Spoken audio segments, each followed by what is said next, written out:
and both options are on our website, bbc.co.uk/Sport Scotland. This is Sports Sound. What a goal! Live football commentary online at BBC Sports Scotland. You're listening to Open All Mics on BBC Radio Scotland. It's just got the sense of a really big day right across the country. So many huge games. We'll bring you all the goals as soon as they happen. We're on the telly today, and as I say, there's that late kick-off.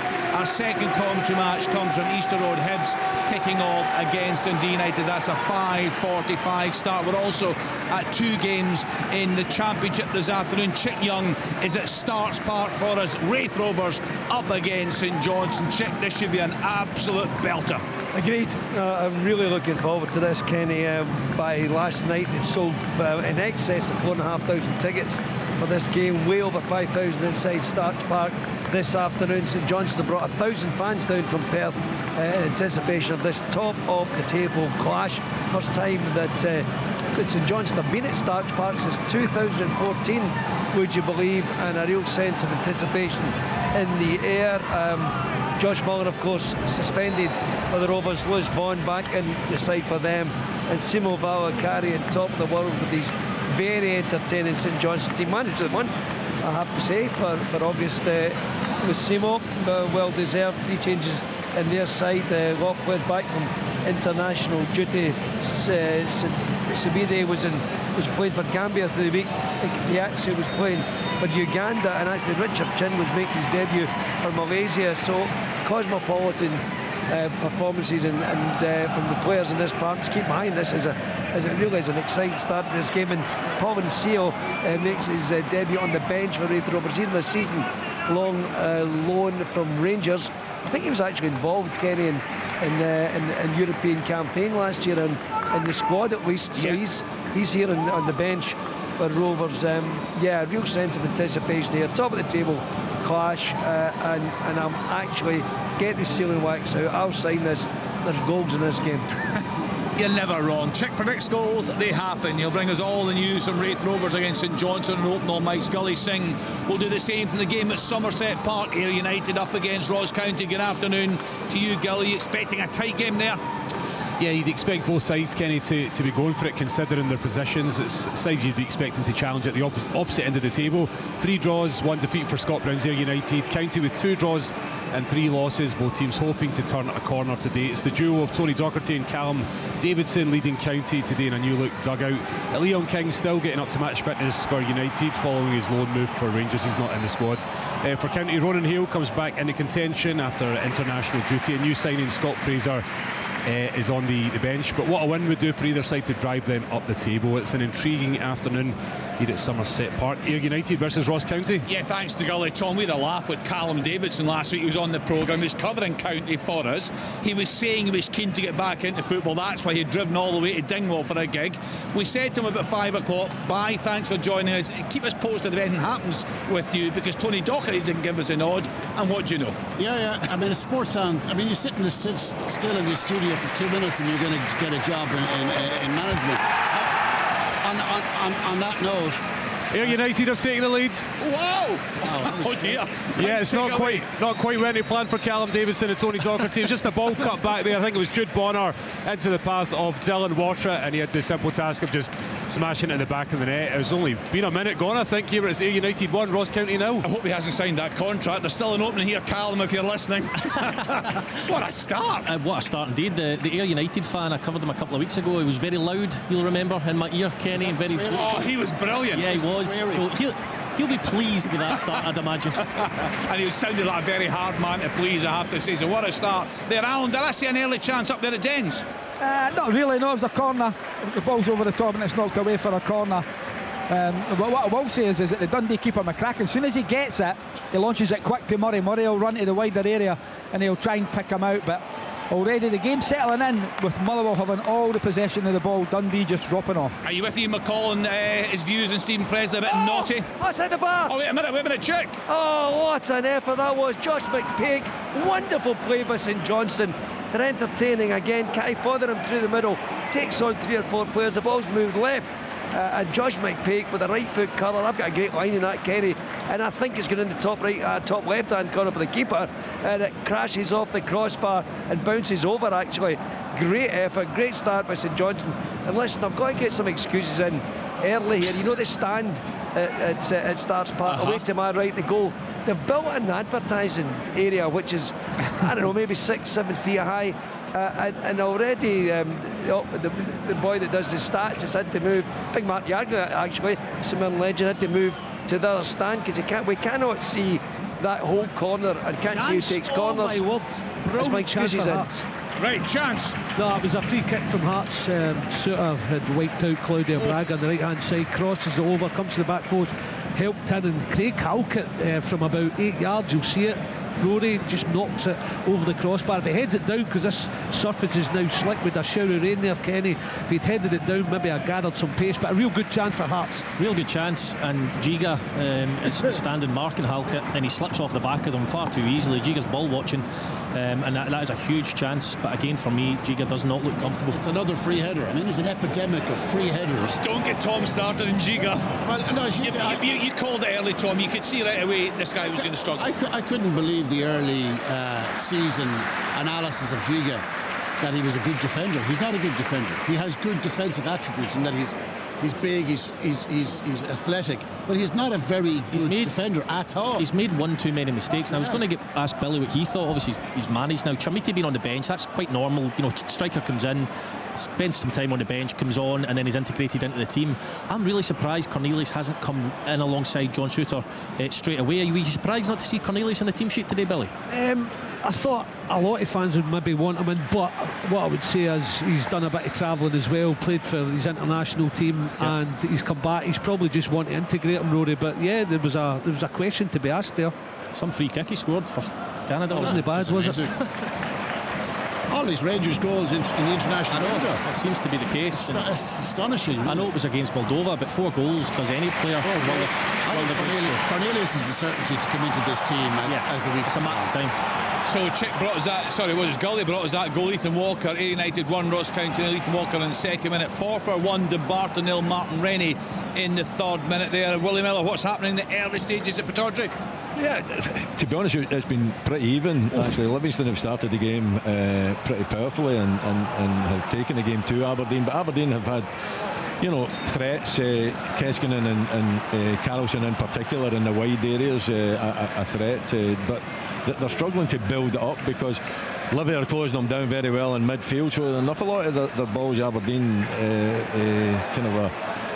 trying to set up the attacks have been long balls, which doesn't really suit the strikers that they've got, or the 4 front players that they've got, because they're not that tall and they're not that physical. They want to get it to the feet, get to 1v1 situations, and so far they haven't had that opportunity. So an even start to the game, but it's only like just over 6 minutes gone here, Kenny. Hearts have started well here. Shankland did a shot a few minutes ago and threw bodies, and Butland saw it laid down to his right hand side, and there's a little bit of pressure. You can feel the crowd just getting that little bit nervous. They're playing 4-4-2, Hearts, obviously sitting deep and trying to counter attack as well, but they're playing Harry Milne on the right hand side of midfield. I was just going to go back to Willie's game there. Lewis Smith, player I really like for Livingston. He started the season so well, did great in the Championship. He's a good outlet for them down the right hand side. It looks end to end. He looks like he's part of everything good that Livingston do, Willie. Yeah, pretty much. As I said, it's been quite an even game. Livingston came up here with a fair bit of confidence. They look as though they've got a chance now.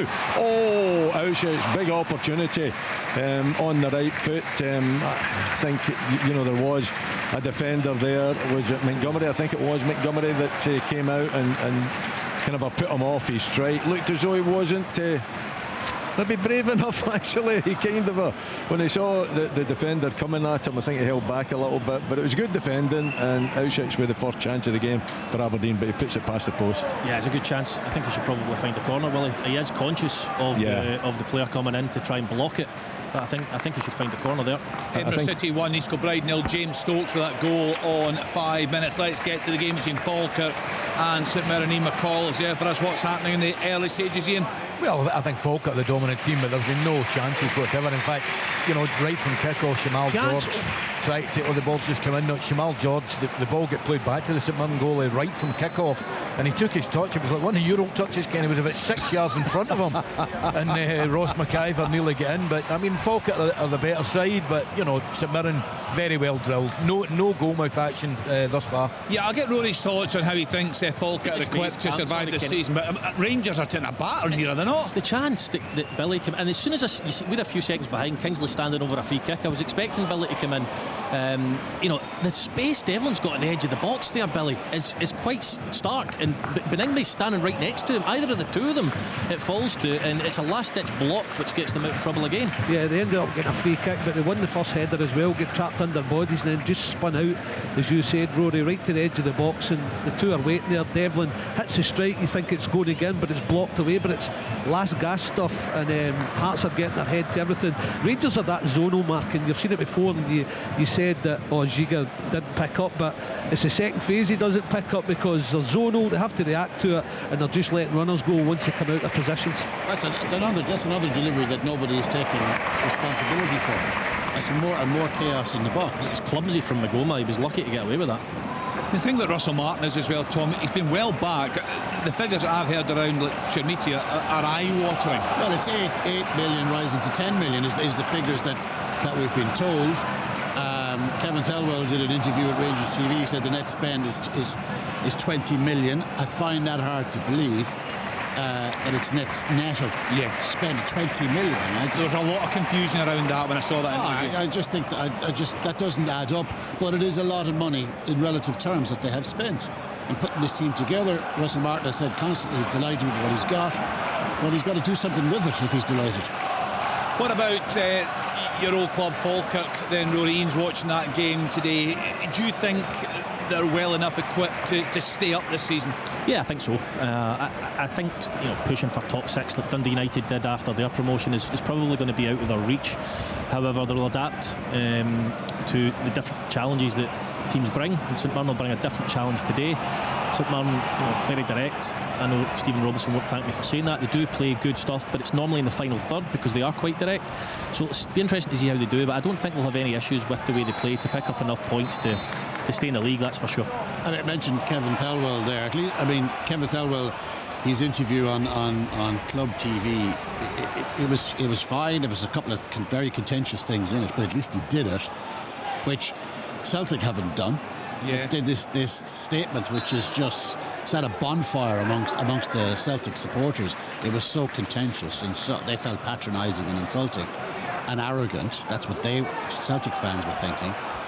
Thelwell has come out in front of the camera and has spoken. He's taken a few questions, softball as you'd expect from Club TV, but at least he's done it. It's important, isn't it? Yeah. Particularly after a transfer window, I think. Of course, yeah. I mean, it's just, again, goes back to Celtic's communications.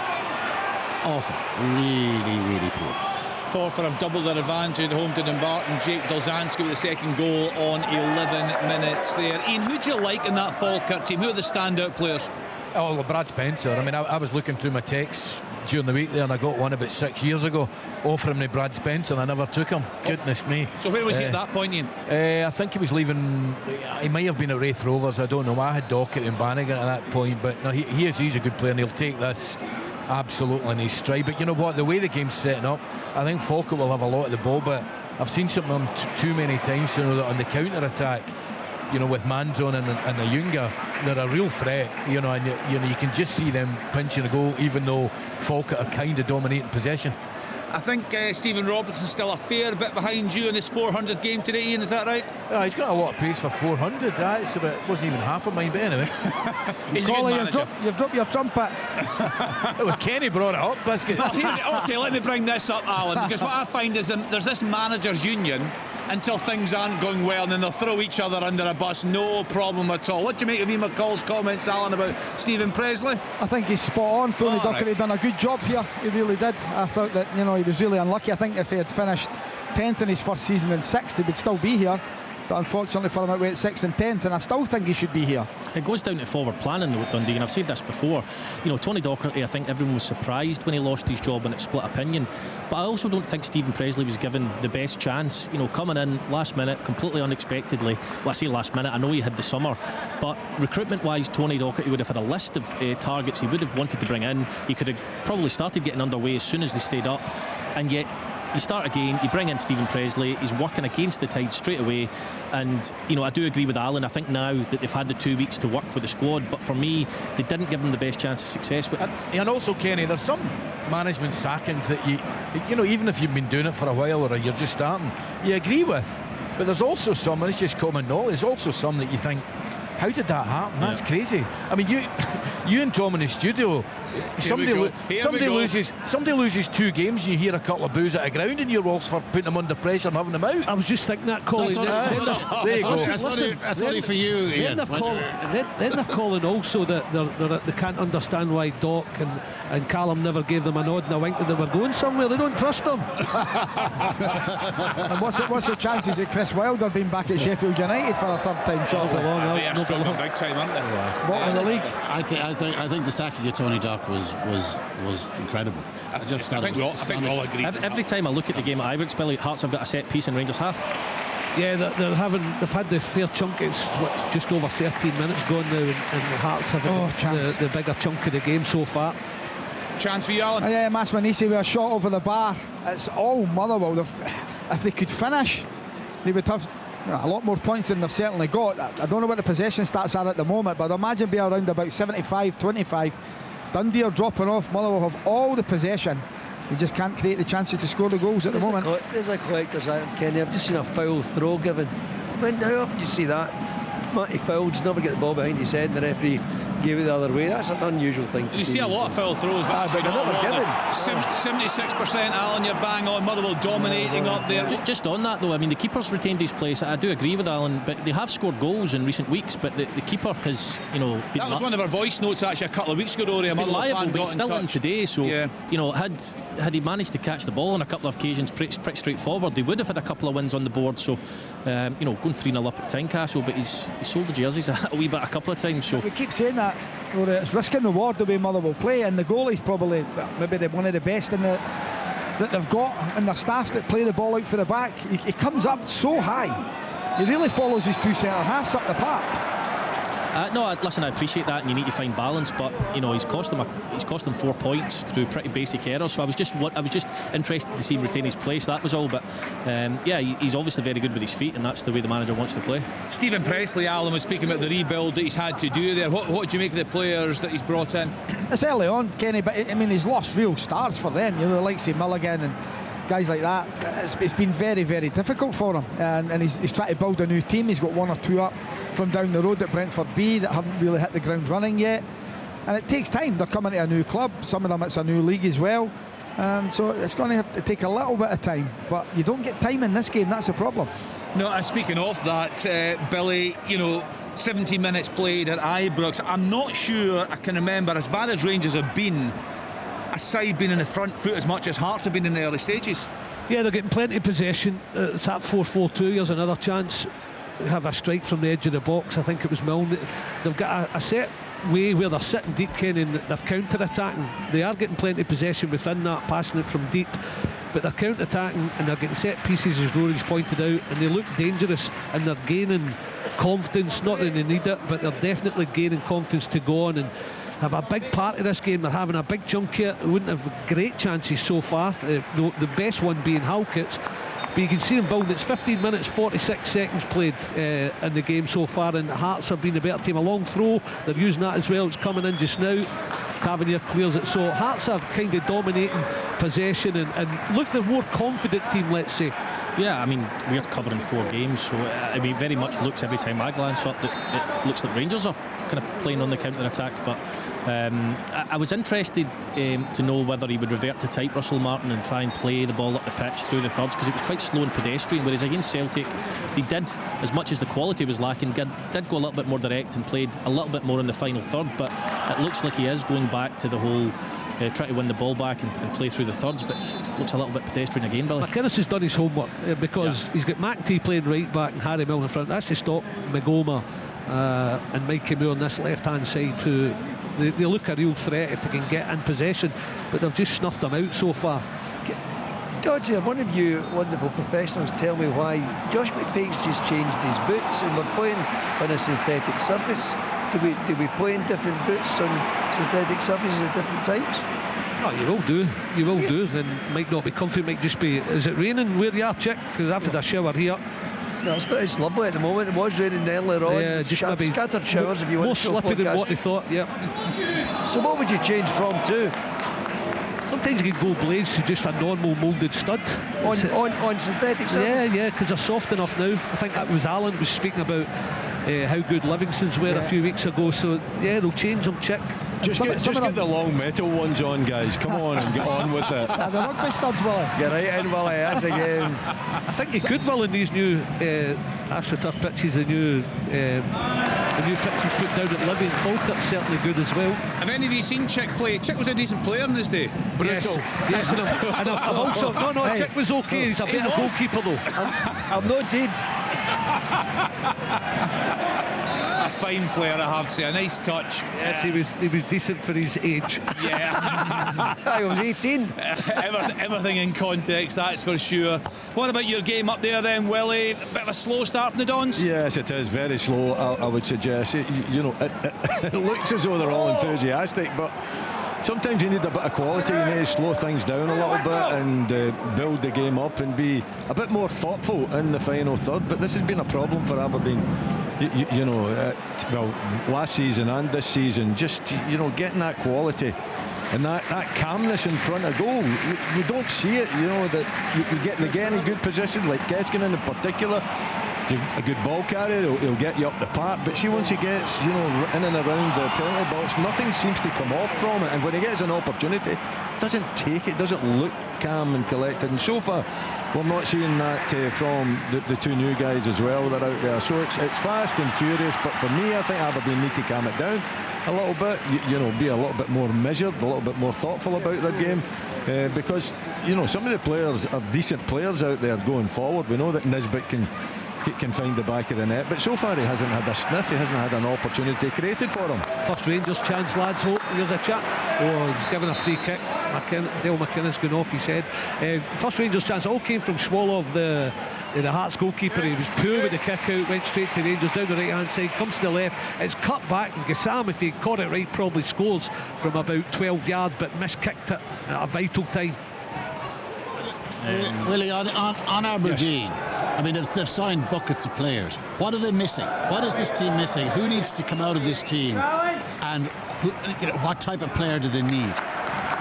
Well, I was surprised today to see them reverting to the two deep-line midfield players, the 30-plus players. Maybe Jimmy Tillane is expecting, that their experience will be needed. And perhaps it will with the crowd or if things go wrong. What they need better use of the ball in front of goal. We've got Carlson. Oh, what a big opportunity that was. Carlson down. Well, he's offside, but it was a good build-up, Tom. I think they need that. They need to start thinking about the game rather than just running. Who needs to come out the team? He made 7 changes, Willie. No, but what I meant was, it's probably a clumsy way of saying it. What type of player do they need to bring in? In this game, you just don't answer the question that you've been asked. He was comfortably onside, by the way, Willie. Never offside. Yeah, wow. that was good, Willie. That's what they're lacking then, Tom. Speed, movement, but thoughtfulness as well, and joined up writing as well too. Players understanding each other. And these guys are just through the door, so they might need a little bit of time.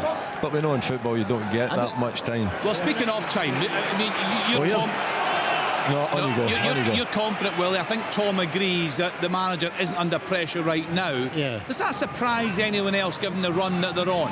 Chance, goal, Hearts. Wow. I'll tell you what, this might go back for a handball because Rangers were clearing against it. It's one of those counter-attacks I'm talking about where they sit nice and narrow. The Rangers are trying to feed Asgard in the hole. They nick it up to, I think it was Shanklin who handballed it but played it through.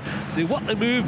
Shanklin then catches up in the run. It's a little intricate, it's a reverse pass. Shanklin just turns and hits it left-footed right across Jack Butland into the far corner. It's Rangers 0, Hearts 1, but I've got a feeling they might look at this. I might be wrong, but just where Rangers wanted a free kick right away with a handball, maybe the boys will be able to tell me better. Well, what I will say first and foremost is I spoke about the goal Rangers conceded against St Mirren and the space and time they had in the middle of the pitch. Shanklin picks the ball up in the middle of the pitch unopposed, plays the pass through to Braga and then runs unopposed, takes a touch or doesn't take a touch, he finishes it. So terrible defended from Having Rangers. a look, Rory. I think Tom, it'll be done for handball. Yeah, it looks at him. We only had one quick look at it, Billy, but Rory's right. The defending is space in the middle of the pitch for Shanklin. He's given the goal, I think. Given the goal. I thought he was pointing for the free kick because that's where Shanklin just about the halfway line. But he's pointed for the goal. Tavernier no is furious. No, Tavernier is furious. Big Heart support through there today. They're jumping up and down, Billy, in the corner. He's directing his fury at the wrong person, Tavernier. He shouldn't be directing it at the referee. He should be directing it to his defenders. The defenders were awful, and Russell Martin, he's shaking his head. He's just had a word with the fourth official. I can see a lot of Rangers fans here pointing, shouting abuse at the Rangers manager right now. You can hear it in there, Billy. It's going to get toxic in there, Billy, isn't it? We said at the same time because that's the feeling I got coming today. I had to go right for Rangers today, and it still might with what's going on the park and off the park. And this place felt different. That's the way I've put it. And you had the feeling if they go a goal behind, it could turn toxic. Now they have got a chance to rectify that, but as just now, and Rory's been pointing out from the start of the game, just got up to 23 minutes. Hearts have had the bulk of the play. Rangers have had one chance, Hearts have dominated, and now they've taken the lead. And it's a good point, isn't it? Because as bad as the record is there for Hearts at Ibrox, it's at 2014, they go back to the last time they won there in the league, Rory. But there's been a lot of talk about Hearts. Tony Bloom's piled the pressure on Derek McInnes and his players to deliver. This was a big test still today. So far they look very, very comfortable.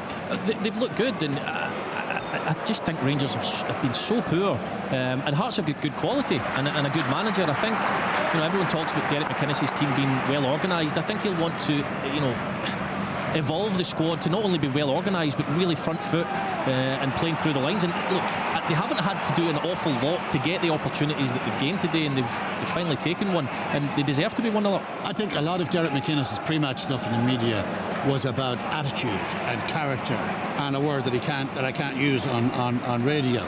But it was about the same thing. Yes. you know where I know where you're going. Yeah, and they've shown all of that. And Rangers, remember the kind of strong elements of Rangers' performance against Celtic was guts, it was aggression, it was intensity. None of that from Rangers today. And also, they're so passive. Sorry, Tom, and also recruitment. I mean, is anybody telling me that Miovski's £3 million worth more than Shanklin? I mean, I think that's nuts. Well, particularly when you're playing against age, Ian. I think it's age. Well, Rangers had a problem with a low block, or when teams sit in, what we used to call it, for about all the second half of last season and this season. Miovski's really good off the shoulder, but Shanklin's better with taking the ball in tight areas. It's bewildering, that one, for me. No, listen, I don't disagree. I think they would see it, the new owners that have come in. Their need is now, Rory. No, I agree. I don't disagree with that, but I don't think the new owners are inclined to think that way. I think they're inclined to think about what they can get moving forward if Miovski comes in and does well. So, listen, I don't disagree with it. You've just said, Ian, I think Shanklin's a great finisher, as we've seen today. So. It was a lovely finish, wasn't it? And Braga again involved. Assist from Braga. Lovely little ball to Shanklin.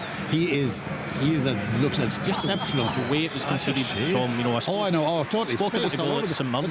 They're all over the place today, and the way they were arguing with each other. Well, and as Billy said, you could sense it right away. It's getting toxic. We can see the pictures coming here. There's a picture there just with Russell Martin in his dugout, the fans behind, airing some pretty strong looking abuse look there towards the Rangers manager. Clyde Ventura away and Athletic Marley Redfern with his second goal there. East Fife 1, Queen of the South nil. Tommy Goss on 25 minutes. I'll give you all the scores in a minute. That was another chance. It's a great chance for the Wraith Rovers to take the lead here at Starks Park. Brilliant run down the right side. Paul McMullen with an absolute delightful cross. And Lewis Vaughan, who's a bit of a legend in these parts, of course, takes it first time. I thought he's got to drive this into the net. What a goal would have been. And he skies it into the back of the stand. It was a real chance. He knows it's head in his hands, but McMullen, great ball in and a break. Game's good from end to end, Kenny. It's still 0-0. We've played 28 minutes. In the Premiership today. Sorry, go on, you go, Billy. No, it's Kizarida. It's just been that. Can he sit deep again? It's a counter-attack again. Rangers have to deal with corner. It's a chance for St John's to take the lead. Oh, they've done it. They've gone to the other end. It's Sabide who scored. They broke the offside trap after that opportunity I described. They just timed his run to absolute perfection. 1-on-1 with the goalkeeper Josh Ray.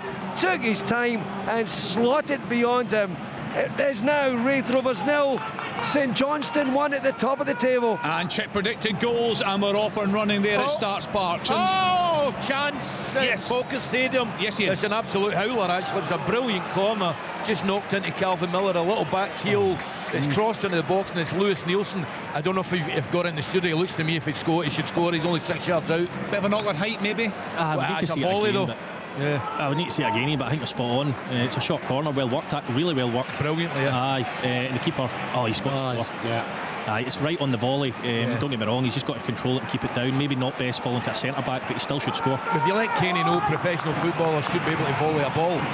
It just looked a wee bit high for a centre defender. No, it wasn't, Kenny. Right, okay, let's go to the scores. Aberdeen 0, Livingston 0, Dundee 0, Motherwell 0. It should be Falkirk 1, St Mirren 0. It's not. It's 0-0. Rangers 0, Hearts 1. Lawrence Shanklin with that goal there. It was a really good finish, but dreadful defending. That goal in 21 minutes. Our second commentary match today, that comes from Easter Road. Hibs against Dundee United. That one kicks off at 5:45. Into the Championship, Arbroath 0, Dunfermline 1. Andy Todd with that goal there. Ayr United 1, Ross County 0, Queen's Park 0, Morton 0, Wraith Rovers 0, St Johnstone 1, as Chick has just been telling us. In League 1 today, Alloa 0, Montrose 0, East Fife 1, Queen of the South 0, Kelty Hearts 0, Stenhousemuir 1, and it is Peterhead 0, Hamilton Accies 0. 5:30 start. Cove Rangers at home to Inverness Cali Thistle. A great week for Inverness Cali Thistle coming out of administration. There's a great news for all involved in the Highland Club. In League 2, Annan Athletic 0, Clyde 2, Edinburgh City 1, East Kilbride 1, Elgin City 0, Stirling Albion 0, Forfar Athletic 2, Dumbarton 0, Spartans are 0-0 away at Stranraer. And in England, a bad start for Ange Postecoglou. Arsenal 3, Nottingham Forest 0. That's a full-time score. Bournemouth 1, Brighton 0, Crystal Palace 0, Sunderland 0, Everton 0, Villa 0, Fulham 0, Leeds United 0, Newcastle United 1, Wolves 0. 5:30 start. West Ham at home to Spurs. 8 o'clock Brentford, they are at home to Chelsea. So let's go a wee bounce around the grounds. Let's get back to Billy Dodds. Any response at all on the home side, Billy? Not really. The corner there. Magnificent effort from Carlson. The quick pass down the right hand channel. He takes the first touch up in the volley. That was a volley. Unfortunately, it goes into the side net, and I thought it was going to end up in the back of the net. It would have been something special, by the way. It just slips past that near post. But a good opportunity for the Dons. It's actually a really good pass from the right centre back, and he gets there right before the goalie. Lovely touch. And if we're being really critical, he should probably hit the target, but not an easy technique. On the laces, kind of side on. Defender getting back may have blocked it, but really good first touch and timing of the run, that's for sure. Yeah, it's another volley, so maybe Kenny can come in this one. No, I've been put firmly back in my place, Willie. I'll say nothing on technique, that's for sure. I usually criticise the goalies on here. To be fair, I just try to defend that defender. But like Dundee can barely get a touch up at Dens Park, Alan. It's unbelievable, Rory. Honestly, I'm just saying to Brian McLaughlin, who's sitting with me, it's waves of a team. There's a chance now. Goal! They've deserved that. And it's a great finish. Dundee fans are booing. Maswanisi is up. It's up the far end from me. They've absolutely hammered possession-wise Dundee. It is waves of attack. Dundee get the ball, they kick it away. The ball comes across there. I think it's Maswanisi. Have a look. You help me, Rory, as I said. Yeah, it's Maswanisi. You're right, Alan. Yep. And he smashes the ball through the keeper's legs. Totally justified. Motherwell have been magnificent yet again. and Dundee are all over the place. I like 1-0. him. I like Maswanisi. Yeah, I think he's very good. He's gone past the defender there, like the defender hasn't existed. Yeah. Good finish though again. Yeah, lovely finish. Scored a couple of those. Longello scored a few from the other side. So I was just saying, Alan, I mean, Dundee can barely get a touch, but Motherwell, finishing off what they deserve to finish off, because they've looked like they've played really well. Honestly, the ball goes through to the Dundee keeper. He quickly, it's clearly something that Stevens wanting him to do. He's kicks it from hand, looking for Murray. Murray surrounded by Motherwell players. He just gives the ball back to Motherwell, and then they build again, the possession again, left to right, out the other way. This time they've managed to get their way through, and Maswanisi scored a really good goal. But this is only going to go one way, because Dundee are not in this game at all. No, they've been struggling to create any chances at all, and Stephen Presley keeps talking about this project. It's going to take time, it's going to take patience, but we know how it works, and very quickly he's going to be under severe pressure. There's no doubt at all about that. So Tawanda Maswanisi with that goal in 33 minutes, and D-0, Motherwell 1, Peterhead 1, Hamilton Accies 0, Craig McGuffey with a goal on 30 minutes. Let's get back to the game at Ibrox. Billy, we're just asking what sort of response from Rangers there? Nothing yet. I mean, it's just repeat from Hearts. They're not the deepest sitting team I've seen coming to Ibrox. Ian McCall, myself, have seen teams sit here on the edge of the box and they struggle, but they're still reasonably deep, but they're narrow, and boy, they spring and they go at Rangers, and they just robbed it again. Claudio Braga, switchy playing, and a cross comes in, blocked away, and here's another long throw, and it's just same so far in the match for Hearts. Right, so what does Russell Martin do, Billy? You're watching the game, you know the game well, you've been a coach, you've been a manager. How does he change this? Well, first thing you go is move the ball. Yeah. Left the club, That would be some substitution. Yeah, I'll tell you what they're trying to do. They're trying to feed Theo Asgard in the hole, and it ain't working, because when he goes high, the other centre half just picks him up. Maybe another natural striker going up there, Chermiti, maybe at some point, to just see if he can mix up a little bit and gives Hearts something different to think about. But Rangers have not used their extra man in midfield so far, or in fact whatsoever in this game, and it's hurting them. And Hearts are that narrow, and they've got the lines good where the distances, and the man in the hole doesn't matter. Rangers just can't get possession. Hearts are nicking it and springing and looking dangerous every time they attack. And Hearts are winning all the physical confrontations. They're it's another point, Tom. It's they're after it. See, as soon as they're narrow and they're sitting there, see, as soon as it's fed into somebody. Another one. Wow, they are. The first 5 yards closing down is incredible from Hearts. Way sharp. It's incredible, isn't it? Derek McKinnon, in terms of setting his team up, he's schooling Russell Martin here. I don't mean to be, keep going on about Giga, because none of the Rangers players have played particularly well, but bringing Cornelius, it gives you balance as well. Suter doesn't look all that confident. That rake and diag he's good with on the right hand side out to the left winger or left back. That comfortableness in defending that area of the pitch. I think you've got to get Cornelius on to get balance, and apparently he can play. I just think that's a change that should have happened at the start. I say that, and I think it should happen at half time. If it doesn't, I think Rangers will continue to struggle. They're not moving Hearts across. If they're narrow, you've got wide players where you can feed, but you've got to move the ball quickly. Again, Rangers got a pass here, and it's I think it was Tavernier who's forcing it in a straight line, trying to get up to the striker, and it's just straight through to the goalkeeper. And the fans are getting, let's say, anxious. Yeah, listen, we'll hear the boos, no doubt at all about that, as we approach half time. If it stays that way, Edinburgh City 1, East Kilbride 2. Cameron Elliott with a goal there in 32 minutes. That was someone want to come in there? Yeah, it was a brilliant. Wraith Rovers fans calling for a penalty. McMullen brought down. I thought it was a terrific tackle, given a corner kick, and that's the referee getting that one right, in my opinion. Chris Graham, the official here. Big crowd inside the ground, Kenny. A glorious sunny afternoon in Kirkcaldy now, in some atmosphere in some game. 1-0 to Saints at the moment. Let's stay in the Champion. Let's get down to Somerset Park. That very early goal for Ayr United down there. Ethan Walker in 2 minutes, giving an advantage against Ross County. What's happening now, Gully? Yes, Kenny, still Ayr United 1, Ross County 0. Stoppage in play at the moment there. I think it's Kevin Holt down with an injury after a corner there. But yeah, it's been all Ayr United. Scott Brown's side unlucky not to go 2-0 up after a Curtis Main left-footed effort on 9 minutes. And Scott McMahon had a header that just went wide on 23 minutes. Ross County have offered little to nothing. I mean, Tony Docherty is going to have to get in there at half-time and really get some instructions over to his players. But yeah, Ayr United very much in control at the moment here. So in the Championship, Arbroath 0, Dunfermline 1, Ayr United 1, Ross County 0, Queen's Park 0, Morton 0, and Wraith Rovers 0, St Johnstone 1. Well, Hearts are stealing the ball over the place. I mean, even the goalkeeper there, Jack Butland, gave it to Giga. Giga had a man on him, but he didn't see Braga when he rolled it back to Butland. As I said, Hearts are after it, but Rangers giving it away, and I was saying they're sitting reasonably deep in counter-attack, but they're even stealing it in higher areas, and Well, they're it's winning not nice. every ball. Every time I see a challenge on there, Hearts players are first to everything. There's not Derek McInnes, Tom Sage schooled. I'll say he's got them pumped up, let's say that.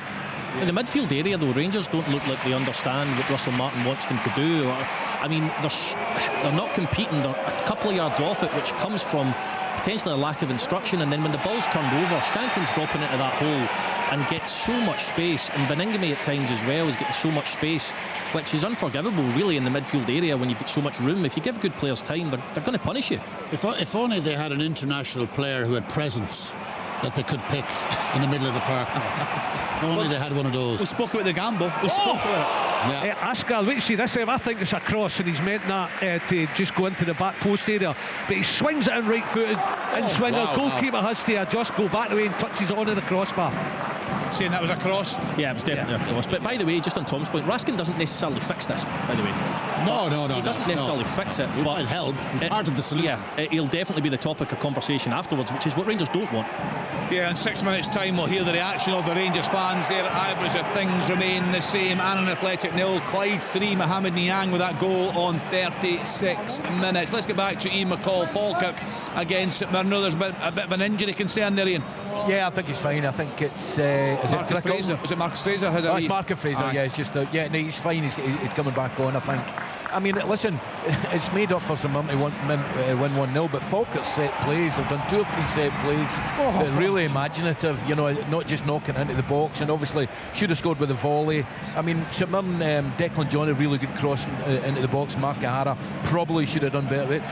Since the first 15 minutes, it's been a decent enough game, just not enough shots at goal. Brilliant counter-attack from Motherwell. One Dundee at the corner. Dundee at the corner, and they break at pace, whipped to the back post. The volley's knocked wide. But honestly, I think it's Regan Charles Cook with the volley. Unbelievable. This is an absolute hammering. It was Longello. I mean, pace, Longello, power, strength from Said down the right-hand side, and he crosses it in, and you've got Charles Cook, Stamatolopoulos and Longello all waiting in the middle to finish it off. Really impressive, Alan. Yeah, they've been brilliant. And they're working the same corner they worked at Tynecastle. It comes square. This could result in a shot. It's a poor shot, but they might get the break of the ball. No, it's away. So they've worked the same corner as they've done at Tynecastle. It's shot, then it's rolled square, and they get the effort. They got, I think it was Watt scored at Tynecastle with a deflection. They've tried it again twice here. Dundee still haven't cottoned onto it. Clyde running right away. Annan Athletic 4-0 up now. Marley Redfern with that goal on 38 minutes. Are the Dons looking better today? Well, I know you said they were in control before they lost the man. They went down the man, lost the game against Falkirk. But what about the overall performance today? No. They're not looking that much better than the first half against Falkirk. It's still the same issue. You know, for the players that you're expecting to be creative aren't creative enough, not given enough thought. They've not shown enough composure in the final third, and you know, the result of that is that there's very few chances being creative. We've got a free kick, it's about 35 yards look out. At this. Sorry, Willie, Rory, look at this, because you'll be behind me. How well did the Motherwell get out from the press? Magnificent. Back to the goalie. Incredible. Yeah, they're playing really well. The thing is, Biscuits, they've got to win today. Motherwell, if it's as one-sided as you're saying, and I don't doubt that. You know, they can't then have you know, batter every team they play and only draw. So no, the pressure's exactly. on. They've got to go and win. They're one up already, so if they can get to the second. The problem is Dundee, you know, Hearts and other teams they've played, you know, have looked like scoring at times, but Dundee haven't really, Alan, looked like they've threatened the goal. No, nothing. Jogans had a shot that was well over the bar, and that's all I have on my notes so far.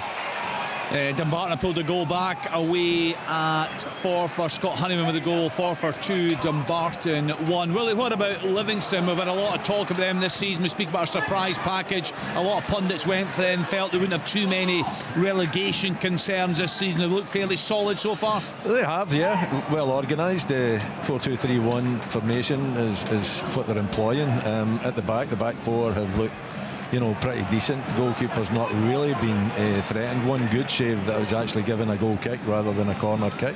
Up front, they haven't really created too much. They haven't shown too much threat in front of the Aberdeen goal, but they're certainly looking. They're a big, strong physical side, but when they get the opportunity to try to pass as well, I think it's a deficiency of Aberdeen. It's not testing them enough, because Aberdeen's had plenty of the ball but not done enough with it. But Livingston, they're looking fine, composed and very well structured and difficult to beat, as they usually are. Kenny, Marcus Fraser has had to come off there. Right. Richard King coming on to replace him. Right, thanks Ian. Rory, it's funny how deceiving things can be. Every time I look up, and we've got all the games coming here, Hearts are on the ball, I look at the possession stats, Hearts 35%.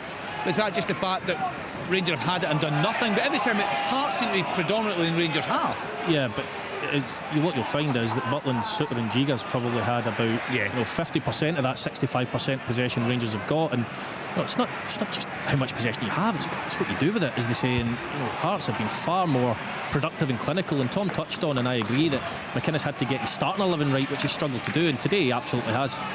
Nearly through again. They nicked the ball middle area, and then it's Shankland and Kisarides with a couple of passes and nearly put some through as well, but Giga had to last gasp slide tackle to get it away. So they haven't had a shot on target yet in this game. They didn't have a shot on target in the Old Firm match, so you're closing up to a game and a half without a shot on target, not to mind a goal.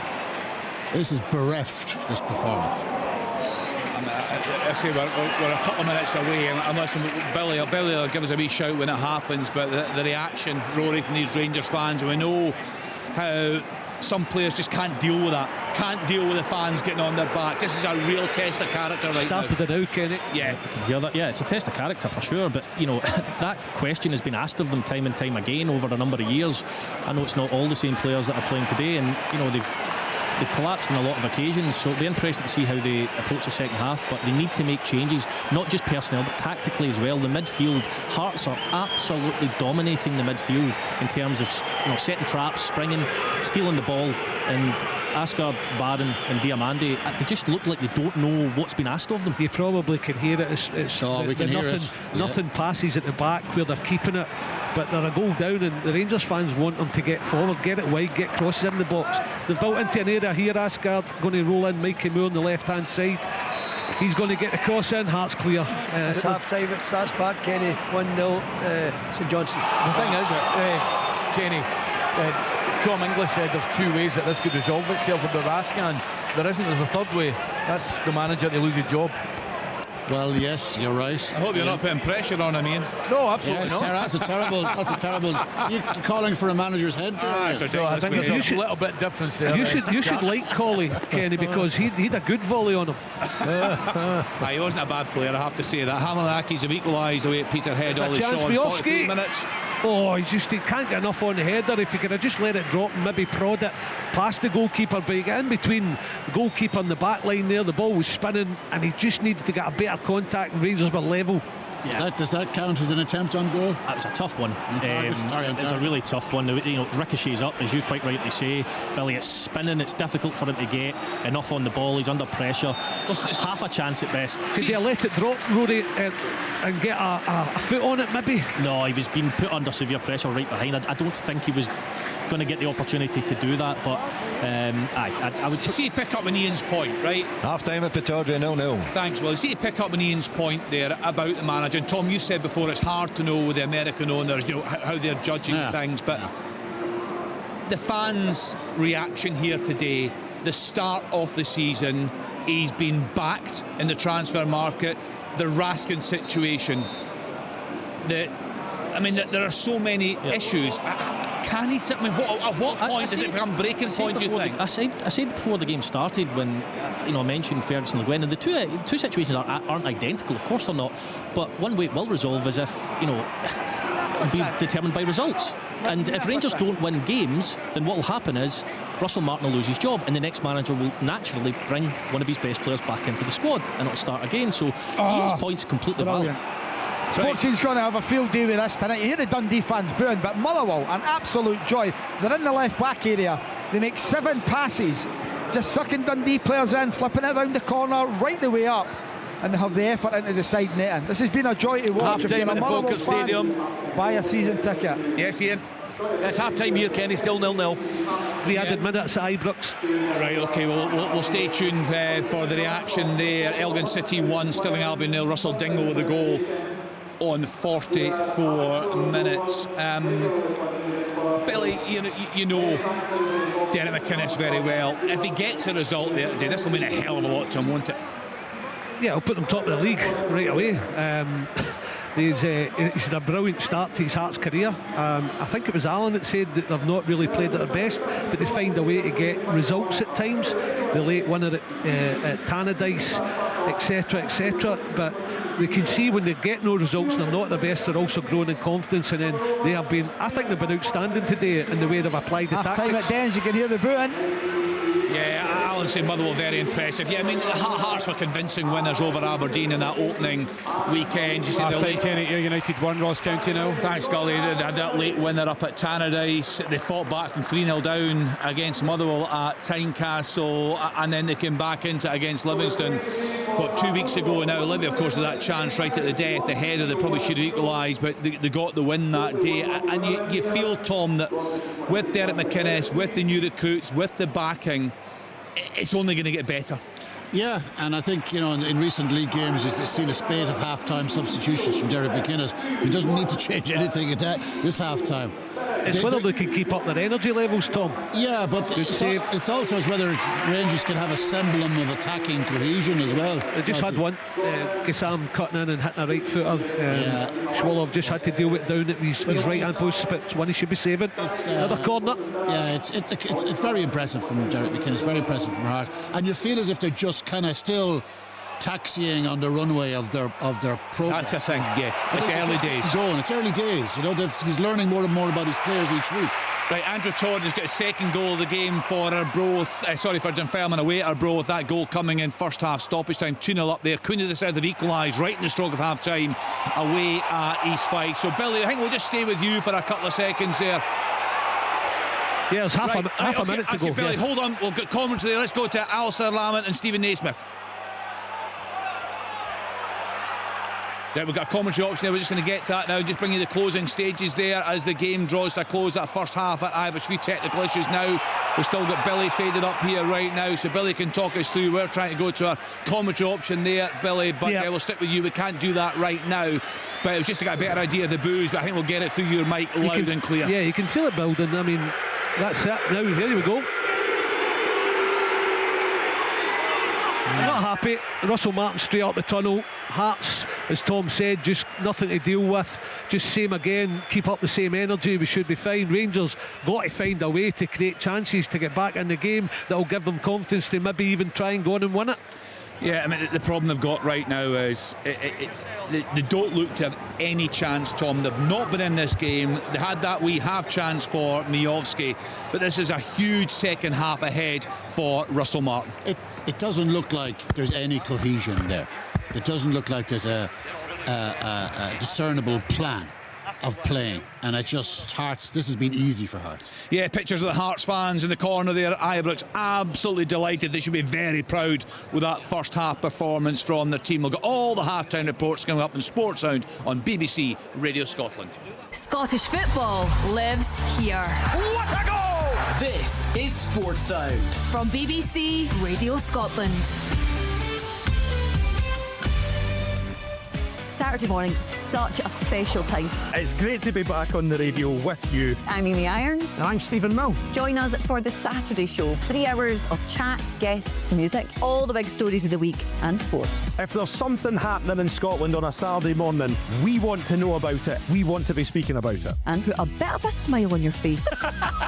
The Saturday show at 9 a.m. Listen on BBC Radio Scotland and on Sounds. Yeah, tune into that new programme. I can tell there's going to be loads of sport there, building up to, of course, Sports Sound every Saturday afternoon and Off the Ball on before us. We gave it the big build-up, the game at Ibrox this afternoon. There's a commentary option there.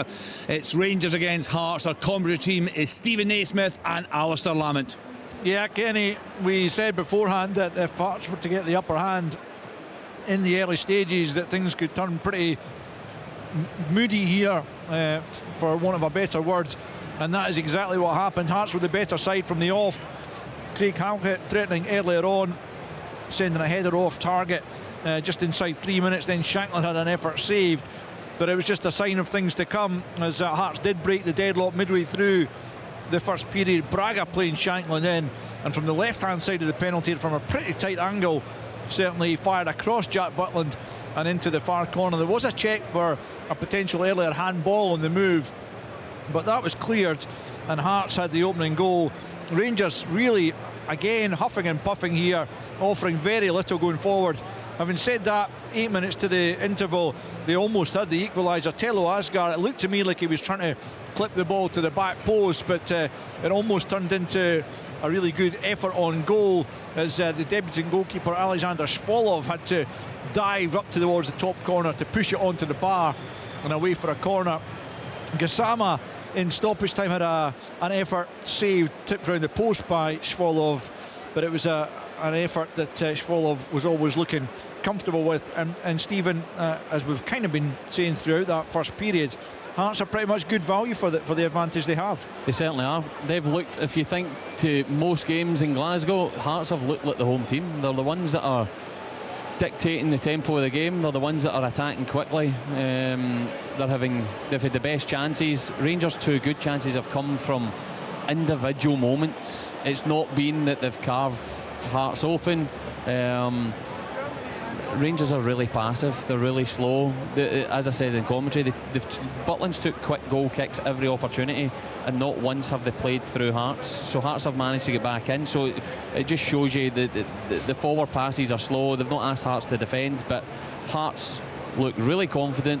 They've got a real understanding. Shanklin and Braga up top have been a great duel. They've kept the ball in the attacking half. They've allowed their team up the pitch, and they've attacked for the goal. Exactly, in the moments they've seen opportunity, they've went and taken it. There was maybe a slight concern that it might have been offset, a handball for the goal, but obviously wasn't. And Hearts have been real good value.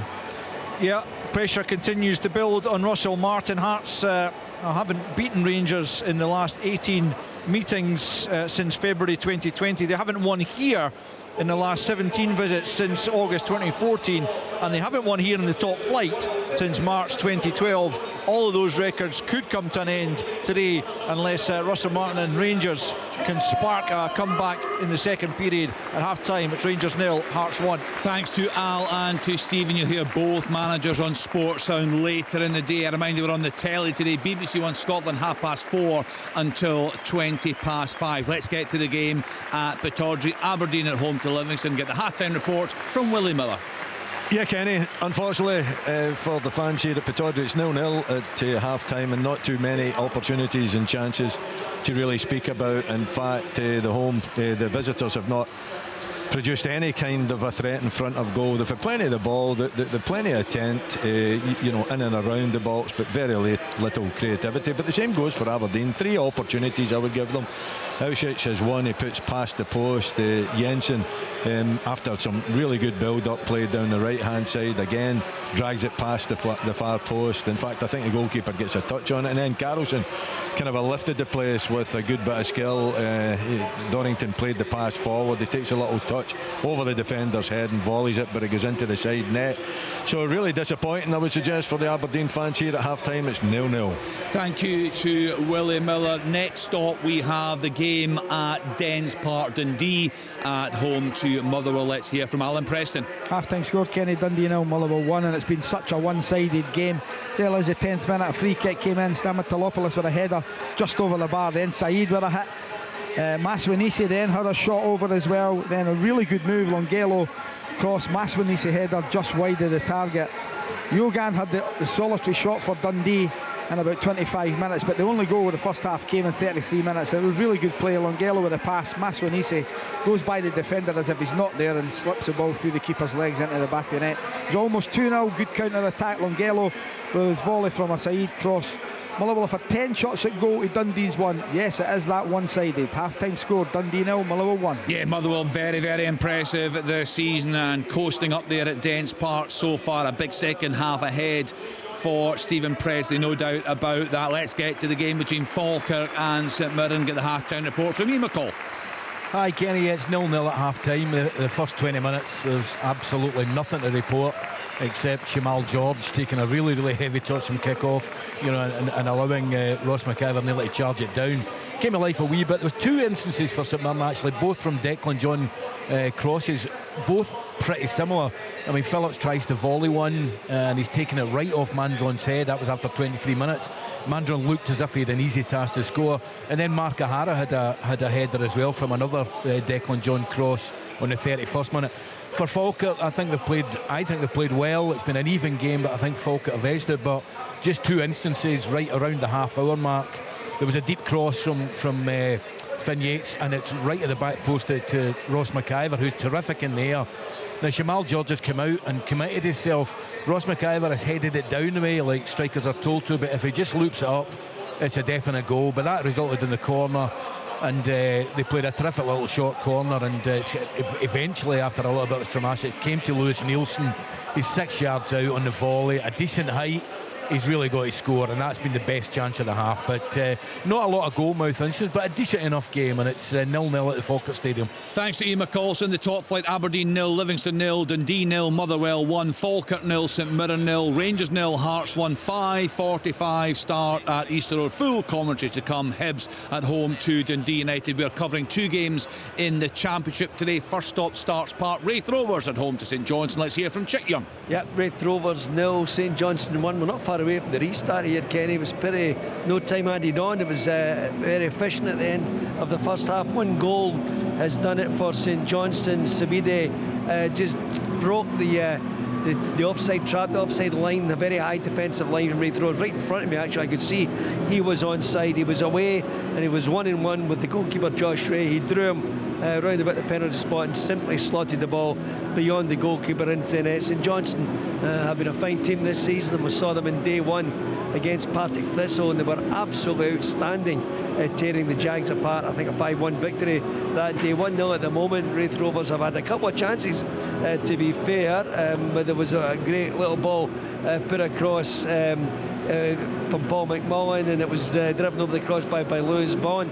And then there was a wonderful dancing run and an effort from Dylan Easton, who's always the man most likely to succeed, I think, for Wraith Rovers. He's such a competent football player. Sons out here are playing some sweet football on the synthetic surface at Starks Park. It could still go either way. I still think there are more goals in this game, but it's St Johnstone, for me, who are probably worthy of the half-time wage, which stands at 1-0. And one word, Kenny, a huge crowd inside, well over 5,000 at the game, and that's the teams coming out for the start of the second half now. Yeah, brilliant to hear that big attendance, anticipating a good game so far. It certainly sounds decent. Let's get to Somerset Park. Ayr United at home to Ross County. Get the half-time report from Gully Singh. Yeah, Kenny, Ayr United 1, Ross County 0. The story of the first half very much all being Ayr United. They set the tone from the get-go with an opening goal just after 2 minutes. The ball slipped through on the right-hand side. Dylan Watrett advanced forward, picked out Ethan Walker unmarked. He made no mistake as he lashed the ball into the net. Curtis Main's left-footed strike was moving in the air. Ross Laidlaw did well to put it out for a corner. That was on 9 minutes. Scott McCann, he had a header. It was in plenty of space. On 23 minutes he nodded wide though. Mark McKenzie fed a pass into McMahon just after the hour mark. He looked to have the beating of the keeper from just outside the box. He went narrowly wide. Curtis Main served up a volley, but it was straight down the throat of Laidlaw. Down the other end, Jay Henderson, former United player of course, he looked to test the keeper. It was a packed box, but they did their job as they have all this first half. It went out for a corner. There a real lack of quality in the final third for Ross County. They'll need to find some answers in the second half as the teams come back out for this second 45. It's currently Ayr United 1, Ross County 0. Thanks to Gully. So Arbroath 0, Dunfermline 2, a double for Andrew Todd there. Ayr United 1, Ross County 0, Queen's Park 0, Morton 0, Wraith Rovers 0, St Johnstone 1 in League 1, Alloa Athletic 0, Montrose 0, East Fife 1, Queen of the South 1, Kelty Hearts 0, Stenhousemuir 1, and it is Peterhead 1, Hamilton Accies 1. 5:30 start. Cove Rangers at home to Inverness, Cally Thistle. And in League 2 this afternoon, Annan Athletic 0, Clyde 4, Edinburgh City 1, East Kilbride 2, Elgin City 1, Stirling Albion 0, Forfar 2, Dumbarton 1, Stranraer 0, Spartans 0, Stranraer down to 10 men. And in England, lunchtime kick-off, Arsenal 3, 3, Spurs 0, Bournemouth 1, Brighton 0, Crystal Palace 0, Sunderland 0, Everton 0, Aston Villa 0, Fulham 0, Leeds United 0, Newcastle United 1, Wolves 0. Time again for a choice of listening here on BBC Radio Scotland. So we have the option of the commentary match. That commentary match comes from Ibrox. It's been a great first half there, so you can tune into Radio Scotland Extra on BBC Sounds Digital and 810 medium wave for all the goals from across Scotland. You'll find that on Open All Mics on Radio Scotland on BBC Sounds and 92 to 95 FM, and both options are on our website bbc.co.uk/Sport Scotland. Football from Sports Sound on BBC Radio Scotland. Welcome back to Open All Mics on BBC Radio Scotland. I can see a couple of the games are underway. Rory Loy and Tom English alongside me here in the studio. We've got all the games coming in this afternoon. Just a reminder what's happening later today. We're on the telly, BBC One Scotland, 4:30 until 5:20. The action continues on BBC Radio Scotland, 5:45 start. Our second commentary of the day, that comes from Easter Road. Hibs at home to Dundee United. That should be an absolute belter this afternoon. If you've got a point to make, send us a voice note on WhatsApp 08085 92 95 00. We need your name, the team you support, and your point. And we'd love to hear from some Rangers fans today. They have been battered by Hearts. They're Hearts fans. Is it on this season? Can you split the old firm or perhaps do even better? We shall see. Motherwell fans must be delighted with the football their side are playing. Alan Preston is raving about it. He saw them a few weeks ago at Tynecastle. Big concern so for Dundee fans. I'm not sure concern yet, Willie Miller, at Pittodrie, but the Dons not really at it so far today. I think we're getting there, Kenny, though. Right. In terms of being concerned, yes. I was expecting more, I must admit, from the new signings in particular. OK, it might take them a little bit of time to settle in, but at the same time I thought, against Livingston at home in particular, they would have made a bit of fist of it in the first half. Again, there's plenty of energy out there, but I just wish that they would slow it down a little bit, and try to play joined up football. It hasn't happened so far. So from an Aberdeen point of view, disappointing start to the game. The balance of the game is definitely with Aberdeen, there's no doubt about that, but the balance of the game was with Aberdeen last week as well, and you know what happened there. So a bit more creative in the final third, and some of these sort of positions that they get themselves in that they take advantage of. So far they haven't done that, and as far as Livingston's concerned, they're quite comfortable sitting in there and defending. Yeah, it feels, Willie, perhaps the next 3 months are crucial for the manager because he's been heavily backed by Dave Cormack. We know that. He's brought some real quality in there.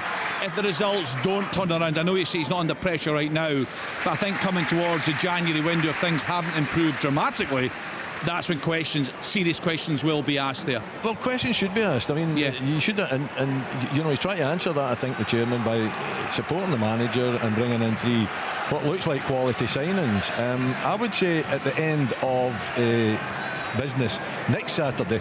It is a Saturday game, isn't it? When Motherwell come visiting, listening to Alan Preston down there, the way they're playing, and I watched them play as well. Was it against St Johnstone? Yeah, I think it was. And they just lacked whatever it takes in that final third. But the football they played is fabulous. And they've come up here and they play that sort of a football, and Aberdeen can't stop them, and Aberdeen don't take the game, don't take the tie next Saturday, then of course you've got nothing to look forward to. Then I just feel that you've got to give the fans something to look forward to, and if you're sitting, you don't win this one, you're sitting at the bottom of the table and you get out of the cup at the quarter-final stage, then of course the fans are going to be disgruntled, questions are going to be asked, and serious pressure is going to come on both the manager and the chairman. Yeah, I agree with it. I mean, I think though, if you'd offered Aberdeen fans to lose the last 4 games of the season and the first 3 games of this season but win the Scottish Cup, they'll probably have taken that, but that credit will run dry if they don't start winning these home games against Livingston, Falkirk, etc. Yeah, and it stretches back, of course, to the 5 games in 30, right back to last November. There's a throw. Alan Preston. Dundee are right back in the game. It's incredible. It's a great ball, and it's their subs came on and he's whipped it to the back. And I'm just trying to look, it might be... It's Graham. Graham, is it Luke Graham coming out of the back stick?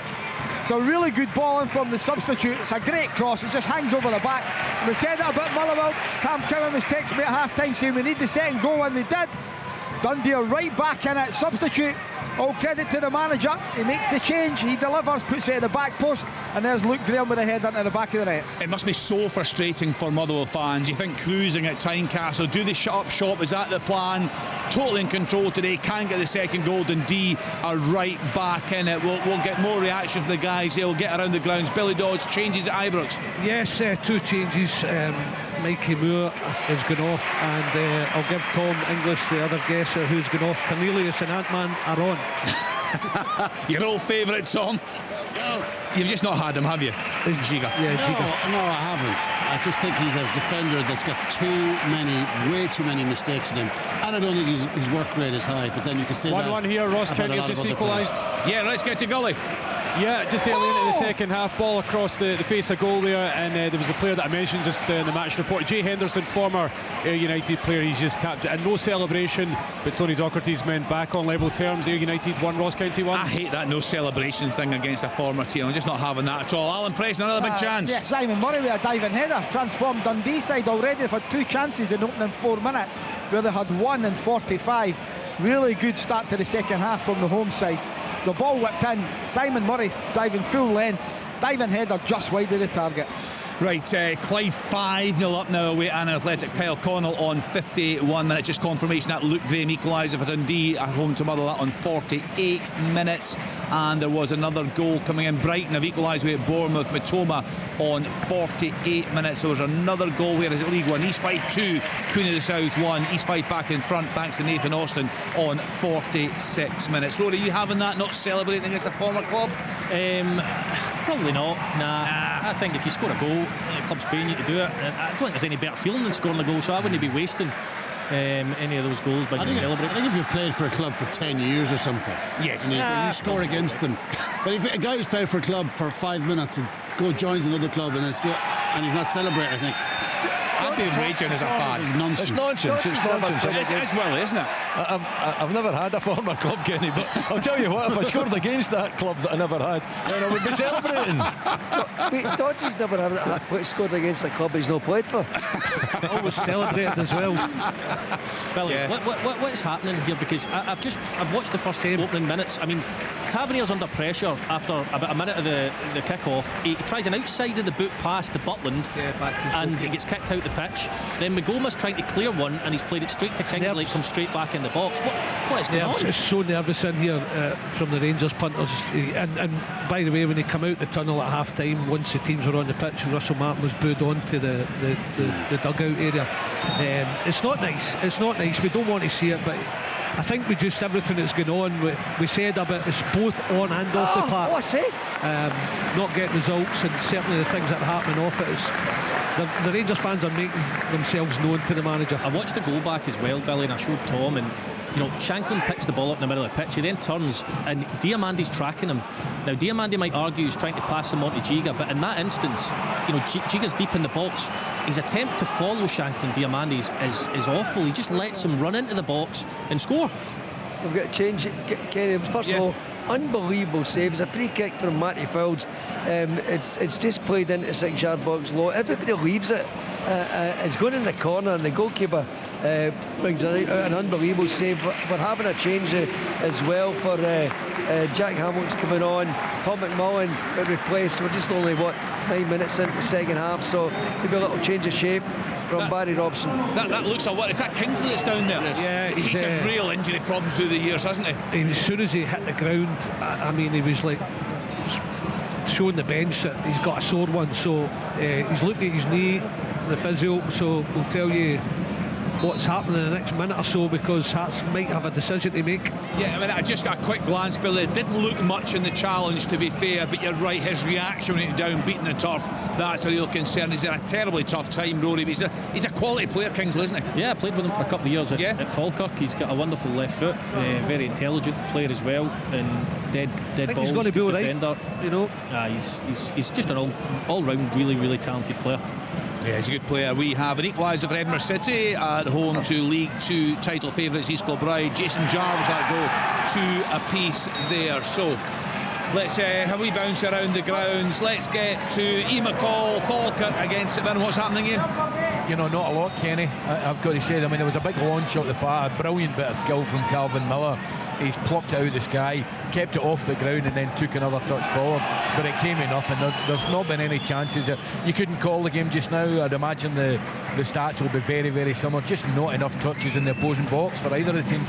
Gully Singh down at Somerset Park. Something happening down there? Yeah, it was a disallowed goal there. I couldn't see who actually put the ball in the back of the net, but Ayr United retook the leads momentarily. It was a cross in there from Scott McMahon, found a player at the back post, but yeah, the linesman's chopped it off there. But yeah, the game's very open right now. Currently Ayr United 1, Ross County 1.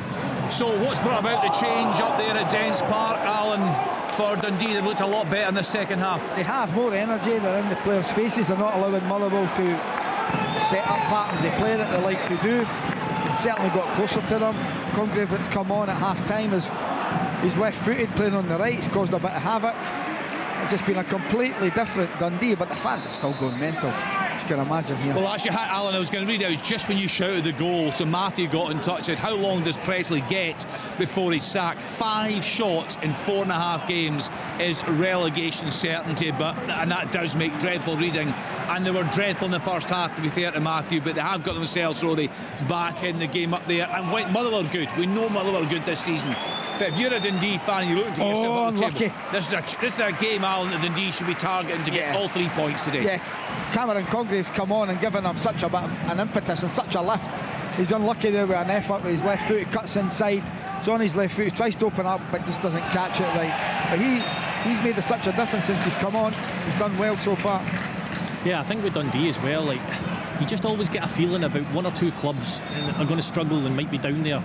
I don't think over the last couple of seasons anyone ever really had that feeling with Dundee, although they did struggle at times last year, so it would be remiss of me to say they weren't in trouble. But I think there was a general feeling they would be okay eventually, but it just doesn't feel quite the same way this season. No, our old friend, Aberdeen fan Tom Gary Flossie has been in touch. The Dons will be fine, he says. Jimmy is safe. So we're booking that? Yeah, well, whatever he says, obviously. I think they could do with scoring a goal. Yeah, that's the problem, isn't it? Half games now, no goal. Yeah. I don't think he's safe if they continue to draw blanks. And not looking very likely, Willie.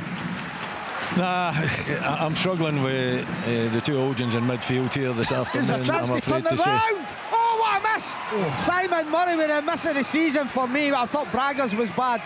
This is just as bad. Really poor. Congreve does well again. Squares, I thought he was going to hit the youngster on loan from Swansea, but he decides to roll it square to Simon Murray, middle of the goals, on his right foot, and he somehow manages to pull his shot wide of the target. Yeah, it's actually great vision and composure to square it, and you'd bet your bottom dollar that Simon Murray tucks that one away. I'll be thinking about that one tonight, because that should be 2-1 Dundee. You're right, Alan, he's got to score that. And Hearts had a real chance there down the right hand side. McEntee put a ball in and Tavernier missed it at the back post. It fell to Kizaridis. I'm not sure whether it was going in. Here's a chance for Rangers. Gassam down the left, good defending, and he's bending it, and Suter, it's not off the line, it's about a yard out, but it might have just been curling in. But a really good chance for Hearts here. Ian, as wet as it looks on the screen at Falkirk, it looks sunny, but it's torrential. No, it's not raining just now. The rainbow at the stadium is unbelievable. And actually, a really, really good bit of play by Simon just before he came. But Jaden Richardson ran the full length of the park, good cross. Mandron laid it off, and O'Hara just wasn't composed enough to get the finish. No, there's been a shower, but it's certainly dry as a bone now. It's certainly the water's still on the camera there, but we're not missing much, that's for sure. It doesn't sound a great game up there. Well, let's get back to you. You're talking about your concerns with the midfield set up there. Yeah, I mean, they're trying to build up, and there's no one showing. Nielsen or Shinnie, neither of the 2 of them are actually looking to get on the ball, so they're reverting to just playing it long, and it's no use, because Kevin Nisbet's not going to run in behind, and the 2 wide players, it's really speculative balls playing it in behind fullbacks. Get Leighton Clarkson on, make some changes in the midfield. I think Jimmy Tillean's got to kind of see that. Okay, these are 2 experienced players, and that was maybe what he was looking for against a Livingston side that could be stubborn, but you need a bit of quality. The quality is totally lacking in the second half, so I think changes, he's got to make changes, make them soon. This is a Willie Mullery 2 years ago. I love it.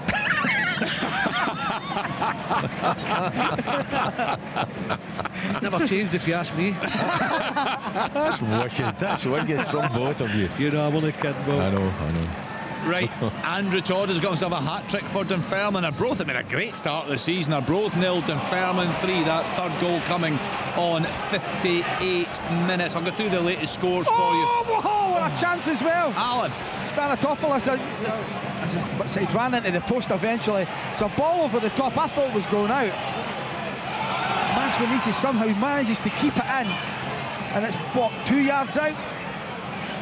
He gets on the end of it, but he runs right into the post. He's taking a real bad one running into the post, but he gets something on it, but it goes right across the line and out. Yeah, Chick, was it you that was at the Dunfermline game a few weeks ago and Andrew Todd scored that great goal? Was it yourself, Chick, that was there? I'm trying to think. He played it. No, out of the Ross County game when Ross County two brilliant, wasn't it? Todd scored that game as well, did he? No, I mean, I just think he seems a guy who's coming up quite a lot now, Chick, and a lot of things are expected there with Neil Lennon at Dunfermline. There's been serious investment there. Yeah, there has been, and I know Lenny's holding big hopes for the future as well, but you begin to look at the league table already, Kenny, and I think it's really hard to predict. There's a gap opening up already in this table that the two teams, if St Johnstone maintain their win today, they're going to open up and get away, for example, from Ross County, who were some people's favourites to go up as well. That's going to become a big gap if the scoreline stay the same. 10 points, 10 points with St Johnstone having the game in hand as things stand right now. Billy, can I ask, Joe Rothwell's just come on. Yeah, how did that go down? With no Raskin on the bench. It wasn't all out booing, but I wouldn't say he was welcome wholeheartedly. Was it Rothwell? He said, come on for He's not looked fit to me, Rothwell, in the games. It makes it more poignant, the Raskin situation. Absolutely. In my opinion. He comes on at this stage of the game to try and change it. Rothwell played a barrel load of games for Leeds in their promotion season last season, but he doesn't look like anything like him. Tom, he doesn't look in shape to me in some of these games, puffing and panting in some of these games. He's no influence. I mean, Chick is talking about the championship table there, the Premiership table. Currently, obviously, Hearts top. Rangers are currently in ninth place. Live team. Right, I think we'll discuss Russell Martin out in the programme. We'll see how things pan out there at Ibrox. So in the Premiership, Aberdeen 0, Livingston 0, Dundee 1, Motherwell 1, Falkirk 0, St Mirren 0, Rangers 0, Hearts 1, Shanklin with a goal. 5:45 start. Stay tuned to BBC Radio Scotland. Full commentary to come. Hibs are at home to Dundee United into the Championship. Arbroath 0, Dunfermline 3. That hat trick for Andrew Todd. Ayr United 1, Ross County 1, Queen's Park 0, Morton 0, Wraith Rovers 0, St Johnstone 1. Into League 1, Al Athletic 0, Montrose 0, East Fife 2, Queen of the South 1, Kelty Hearts 0, Stennismuir 1, Peterhead 2, Hamilton Accies 1.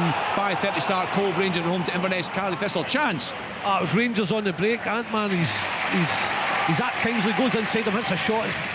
He's beaten away by Schwolov, and it falls to, I think it was Asgard who hit it goals. It's blocked away, so a bit of Rangers pressure. To be fair, Rothwell on the ball had a really good forward pass into Modi Amanda that started off that move. Into League 2, Athletic 0, Clyde 5, Edinburgh City 2, East Kilbride 2, Elgin City 1, Stirling Albion 0, Forth Athletic 2, Dumbarton 1, Stranraer 0, Spartans 0, Stranraer down to 10 men. Bournemouth have just gone 2-1 up at home to Brighton. Full-time score from Mellor, Arsenal 3, Nottingham Forest 0. It's Crystal Palace 0, Sunderland 0, Everton 0, Villa 0, Fulham 0, Leeds United 0, Newcastle United 1, Wolves 0. 5:30 start, West Ham at home to Spurs. 8 o'clock, Brentford at home to Chelsea.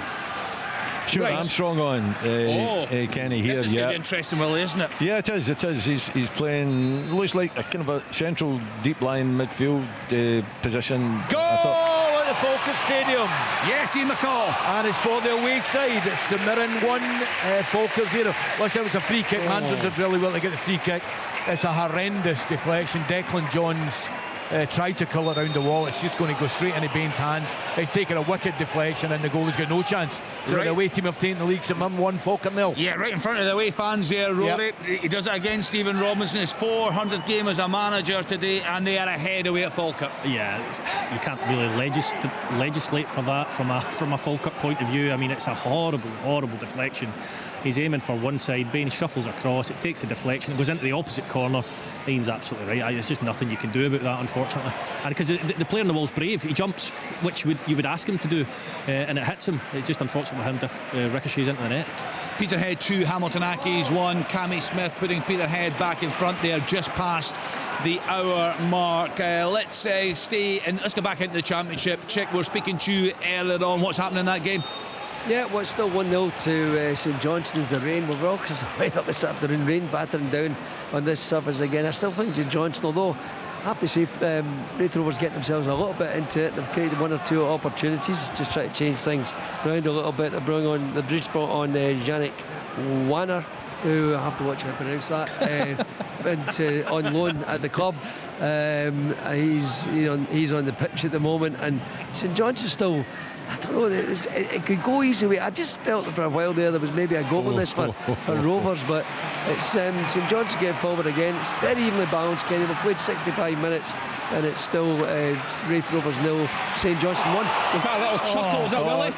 This game is going David Martindale's way, that's for sure. It was Andy Winter that had the strike there, a really good save, must say, from Mitov to put it round for the corner, and then from the corner, Yengi's got to score. Yengi. The ball comes to, and all he can do is tamely head it into the arms of Mitov in goal. I thought it was a real opportunity. 2 great chances for Livingston, not taken, so the Aberdeen fans will be happy about that, but you can see it coming, can't you? Aberdeen, yes, Sylvain Nielsen being taken off. I think I'm okay with that one. Palaversa, it looks like, coming on. Yeah, you've been calling for that one, Willie. Billy Dodds. Yeah, Rangers just hit the post. It was brilliant play. Slack pass from Devlin. Tavernier intercepts, rolls it wide. He drives through the middle, then rolls it wide to the edge of the box. And Gissam, who's been really good this second half, bends a shot and it crashes off Hart's left-hand post. Really unlucky with that finish, isn't he, Billy? It was a great effort. Clarkson comes on as well, so I'm okay with these moves, absolutely.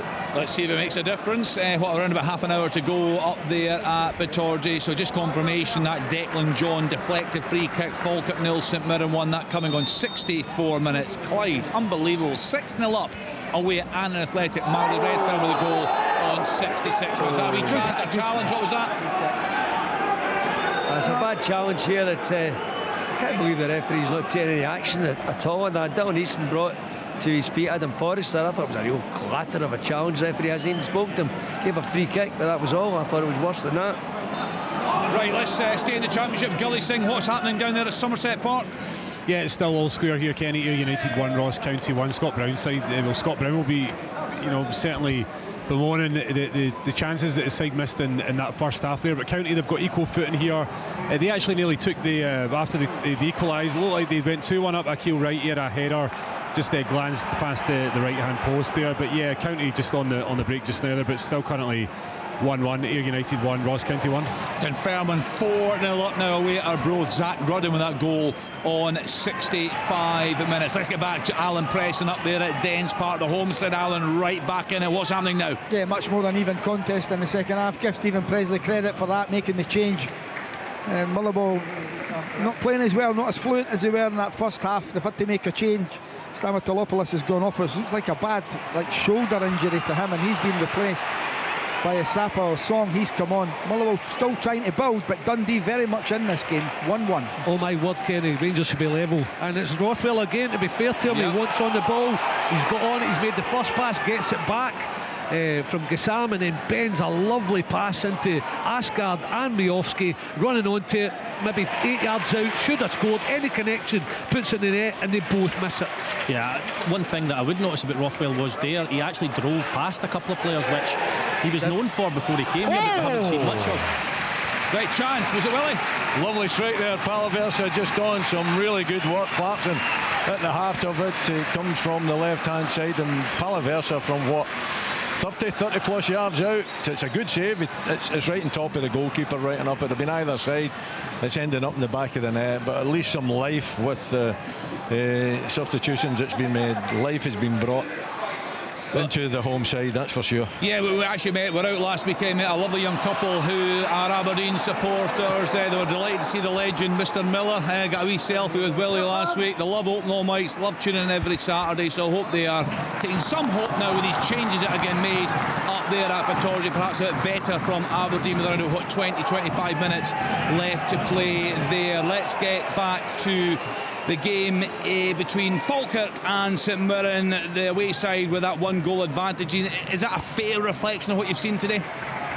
Listen, there's been one chance in the game. It was Lewis Nielsen, so probably not. But you just had a sneaking feeling that was coming. So I mean, they've taken off Scott Arfield now, brought on Williams for a bit more pace in the wider area. And St Mirren have just made a change, brought on a new striker, Conda. I think it was it wasn't Mandron who went off, it was Adu.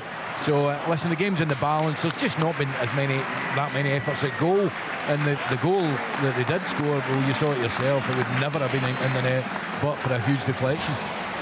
Let's go back to Alan Preston watching the game up there at Dens Park. Are Motherwell still playing the same way, Alan? They don't look anything like as effective in the second period. No, yeah, and that's where they've got to give Stephen Presley and Dundee credit. They're in the faces now with the Motherwell players. They're still having more possession, Motherwell, but they're just not cutting Dundee open as they were in that opening period. They're still majority of the ball. You still think they're the most dangerous side on the ball, but 4 draws so far. They need to turn these games of possession and chances into wins, and that's the problem that they've got. They don't have natural finishers that are going to get maybe 15 to 20 goals a season for them. They cost a lot of money, but that's what they need. It's a big 15 minutes, Kenny, across the country. You know, Aberdeen really could do with a goal. Motherwell pushing, Rangers really starting to turn the screw now, and Hearts were sitting deeper, and Falkirk trying to get back into the game. And Rangers fans are going to get a look at Chernity. They look as if they're going to go a 3 at the back, because Chernity's coming on and it's Magoma that's gone off. So getting 2 strikers up front, 2 obviously midfielders in behind.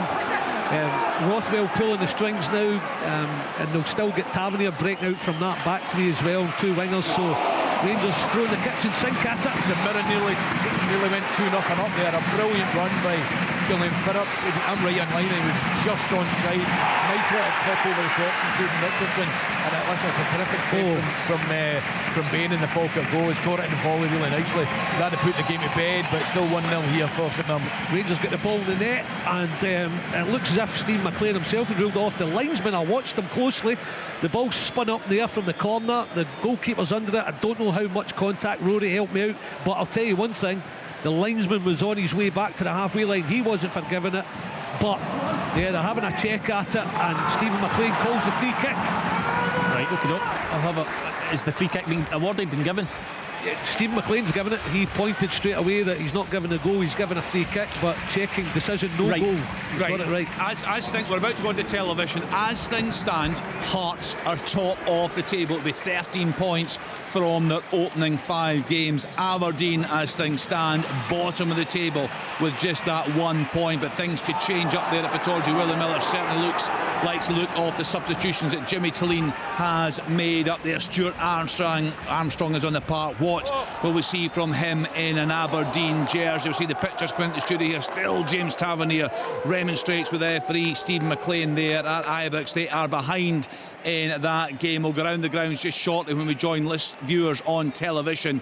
It's a really exciting afternoon, as Rory said. So much to look forward to today. Hearts, as things stand, top of the Scottish Premiership table. So really, really exciting here on Sports Sound and BBC Radio Scotland. Hello and welcome to viewers who have joined us on BBC One Scotland. As ever, Scottish football is delivering no shortage of drama. Some really huge games this afternoon. Rory Loy and Tom English are alongside me in the studio today. Let's take you on a journey around the grounds. First stop, Ibrox Park. What a game there this afternoon. Rangers at home to Hearts. Let's get the very latest from Billy Dodds. Yeah, it's still Hearts leading by the goal to nil, but Rangers obviously hit the bar in the first half and then they've hit the post in the second. They are now turning the screw. Hearts aren't as clean or crisp on the ball, and Rangers have had a long spell of possession, but they still lead Hearts and they're hanging on just now. I think Derek McInnes will be making a few substitutions to try and get some energy back in the team, but Hearts holding on. James Tavernier's been booked because they just had a goal disallowed as well, Kenny. It's all happening here. He's not happy, but it still remains Rangers 0, Hearts 1. And Billy, speaking of not happy, for those joining us on television right now, just describe what you heard, the atmosphere in the stadium when these Rangers players left the field at half-time. Yeah, there was plenty of boos. They weren't happy. They booed Russell Martin up the tunnel. They booed him back out. But Rothwell, since he's come on, he's played well. He's driving forward here. He's given the ball away. It's just whether Hearts can keep it now. But it's not happy inside. They're getting behind the team though in the last 5 minutes because they realise they're turning the screw on Hearts. But Hearts have a break here. Braga with the outside the foot. He's still got a chance. He's dragged it. He's gone down the left. He has a... No, it's not. Yeah, he has a corner kick. So Hearts in a rare breakaway this second half, but they're hanging on by the skin of their teeth as Rangers turn up the volume. Yeah, Rory, Rangers much better in the second half, but what I've seen, Hearts still good value for their lead. Yeah, I would say so. I have to say, I've only seen it once very quickly. I don't see a lot wrong with that Rangers goal. I don't see where the foul is. The keeper flaps at it. The only thing I can think of is Stephen McLean blows his whistle before it goes into the back of the net. But other than that, I don't see a lot wrong with it. But if they're taking it over the course of the game, they were dominant in the first half, Hearts, and deserved leaders. Yeah, James Tavernier was absolutely furious with referee Stephen McLean there. Elgin City have doubled their advantage at home to Stirling Albion. Josh Walker with that goal on 73 minutes. Let's continue then our journey around the grounds. Next stop, Pittodrie, Aberdeen at home to Livingston. Let's get the latest from Willie Miller. Yeah, Kenny, Aberdeen, the home side, are trying to turn the screw, that's for sure, and have made a number of changes. Pulvara, Clarkson, Armstrong, Lazatic as well have been on, and it has made a difference. But at the other end, Livingston have had 2 or 3 good opportunities. Winter had a strike from outside the box. It was at the angle. Good save though. Got to say about that from Meetoff. Yengi had a header he really should have done better. It was a weak effort, and Pittman also from in close with the right foot failed to make good contact. So although Aberdeen are on the attack and they've brought on these changes that have made the difference, and need to make sure that they keep it locked at the back, because Livingston are looking dangerous on the break, but it's still 0-0 here at Pittodrie. Yes, a dreadful run, Tom English, that Aberdeen are on in the league. Just 5 wins in their last 30 matches, lost 7 of their last 8. Yourself and Will Miller are telling us earlier on that the manager right now is not under pressure, but he needs to find wins pretty soon. He's been backed heavily by the Aberdeen board. Well, whatever about he needs to find a goal, Kenny. I mean, this is coming up for 4 games now, without league games without a goal, and not a lot of threat on the pitch. I mean, you could look at players that they've got players you theoretically think, right, okay, they can score goals, but they haven't. And it looks very flat. It looks very stodgy from Aberdeen. So yeah, yes, they need a win, but they need more goal threat. It's like really poor. Well, the same can be said of Dundee, albeit they have improved certainly in the second half up there at Dens Park. Alan Preston is there for us. They're at home to Motherwell this afternoon. What's the latest, Alan? It's still 1-1, Kenny, and after that opening period where it was a lesson in possession and chances for Motherwell, Dundee have came right back into it. Motherwell did take the lead in 33 minutes after squandering chance after chance. Eventually Maswanisi with a shot through the keeper's legs put them 1-0 in at half time. All credit to Stephen Presley. Side were never in that opening period, but he made a change at half time, and young Cameron Congreve came on and plays wide right, but he's left-footed youngster on loan from Swansea City. And 3 minutes on with him, he just whipped one in with his left foot to the back post, and there was Luke Graham with a header into the back of the net. Since then, Simon Morris had a diving header just wide. Stamatolopoulos has hit the outside of the post with an effort as well. It's been better in the second half from Dundee, but the score at the moment is still 1-1. Yeah, Dundee, Rory, of course, one of your former clubs. Motherwell have been playing very well this season, not getting the results. But you feel this is a game that Dundee would have to target. They need something to really kickstart their season. Yeah, like many clubs in the division, including Motherwell, they need a win. They need 3 points on the board, and they certainly weren't worthy of it in the first half. They deserved to go in behind, but he's made the substitutions. Alan's alluded to it. Credit to Stephen Presley. He's made the substitutions. It's made a difference to get back into the game early doors in the second half, and they've looked just as likely as Motherwell to go and get the winner. It's frustrating, isn't it, for Motherwell fans, Tom, because all our pundits have been raving about how good they are this season, how good a watch they are, terrific football, but they're not converting that into wins. Yeah, they don't have the killer instinct. I mean, some of the stuff in the first half was outstanding. It really was. Some of the stuff they've been played this season has been outstanding. But, you know, maybe the wins will come. If they keep playing like this, there's no question the wins will come. But they just need that ruthless edge, which they probably don't have right now. Dumbarton have equalised away at 4 for Leighton McIntosh with that goal. 4 for 2, Dumbarton 2. Let's get to the game between Falkirk and St Mirren. Ian McCall is there for us. What's the latest, Ian? Well, listen, it's not really livened up much, but it's still 1-0 to St Mirren. The goal coming, as you saw, from Declan Jones' free kick, which was just hugely deflected, gave the Scott Bain absolutely no chance.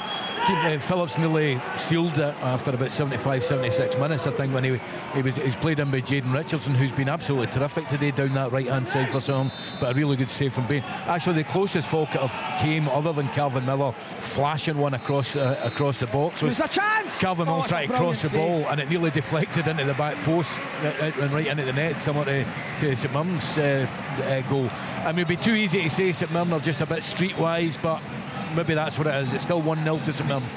Yeah, they've lacked a bit of a cutting edge here, I think it's fair to say, Rory. You Falkirk this afternoon, they play good football, successive promotions. I think the main target this season is to stay safe. Yeah. You think they've got enough to do that? Yeah, I think so. Listen, it's not going to be straightforward. Your first season in the division for a long time, 15 years or so.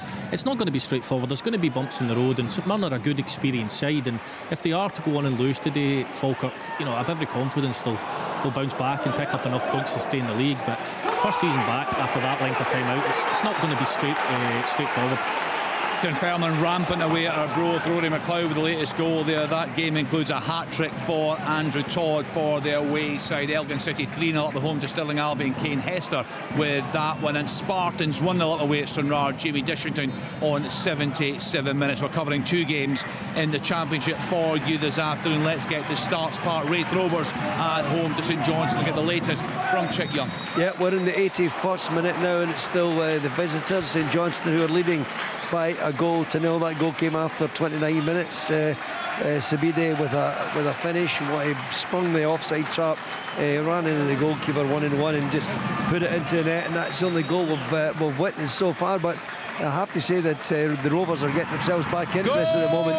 At the Falkirk Stadium. Right, Ian McCall, let's get back there. Falkirk against St Mirren. Who scored? Well, I was talking about streetwise. Falkirk just allowed Declan John to throw the ball in and get the ball back to his feet and then cross into the box. Listen, it's a magnificent cross, but Phillips has timed his run perfectly and just bulleted a header into the bottom left-hand corner. I mean, it was way too easy. Declan John was allowed way too much time to cross the ball, but brilliant cross, great finish. Yeah, Falkirk 0, St Mirren 2. Thanks, Ian. Rory's in the studio here. You've had a wee look at that. It's right in front of these St Mirren fans. I think about 500 or 600 up there today. They'll be delighted. It might have been Mandron that finished. I think it might have been Mandron. Phillips or Mandron. I think it's Mandron. Right, Rory's having a wee look now. Phillips certainly celebrated like he'd scored the goal. Absolutely. It's Mandron at the front post, flicks it into the net. But you've summed up the goal perfectly there, Ian. It's a magnificent ball in, but given far too much time to do so. And Mandron, and see, to be honest, Ian, see if Mandron doesn't score, Phillips would score. That's what it looked like. They allowed him to get the cross in the boat. I mean, it was basically throw it to somebody's feet and pass the ball back and then cross it. And having said that, scoring your second goal away from home, Alan Motherwell really should, with that Maswanisi chance, be 2-1 up. It was when Ian was giving his report there. It's a brilliant chance for them. It really was. Just with a really good ball, Maswanisi. But give the keeper credit. It's a good save from him. Yeah. I mean, you're saying, Rory, that Falkirk should have enough to survive. I'm not so sure. I'm not so sure either, to be fair. Do you know, I mean, okay, who else is going to be in trouble then if it's not Falkirk? I think Dundee are going to be in trouble, and I think Falkirk are going to be in trouble. I don't disagree. It's just my personal opinion. I think the way they play, we'll see them through it. There's a chance for Dundee. Murray's through, goes down to the box. Oh, right. He's wanting a penalty. Referee says no. Assistant, who's got a better view, says no. Murray's not happy. I didn't think it was. Right, the guys have a look at that. I want to go back to that discussion on Falkirk. We'll go back to Ian in just a minute, but it will be checked. The referee's just got his hand up there, just saying, let's just stop play for a minute. Let's get the instruction from VAR. They'll be in his ear right now. It's not a great angle. There's not a lot in that, Rory. I'm just having a look here. No penalty. It's not. Quick check. Mean, his arm and that's does. what you want. It's a quick check. Yeah. Didn't look a penalty for me 100 yards away. Looked quite an easy one. Certainly not clear on every obvious error. His hand comes out. He does make contact with him, but it's certainly not a penalty kick. Right decision. Alloa 0, Montrose 1. Aidan Quinn with that goal on 78 minutes. Just confirmation. Michael Mandron with that second goal for St Mirren away at Falkirk. Just Ian, in terms of what you've seen today from Falkirk, where do you stand on what perhaps they're missing to be able to stay in the top flight this season? Well, it was the same as the first game I saw against Dundee United. I just think, I mean, you admire the way they play, and it's not all to feet. They try and run beyond quite a lot. Calvin Miller's very good at running beyond teams, but there's not. I'm not softness physically, but this is nearly a third goal here. Nope, it was nearly an own goal there.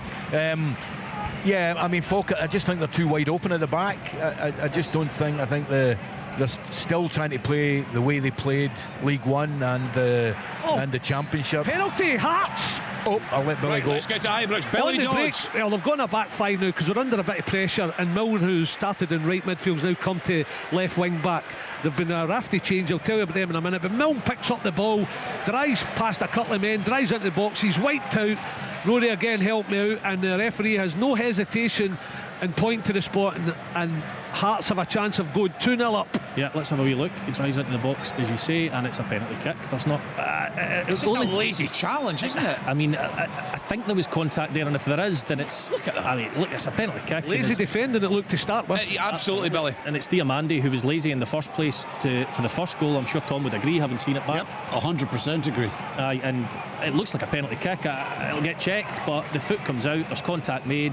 People might argue that Milne makes the contact. For me... They're checking it right now, Rory. Yeah, so Steve McLean's the referee. He's standing. We've got him on screen. He's another replay of it here.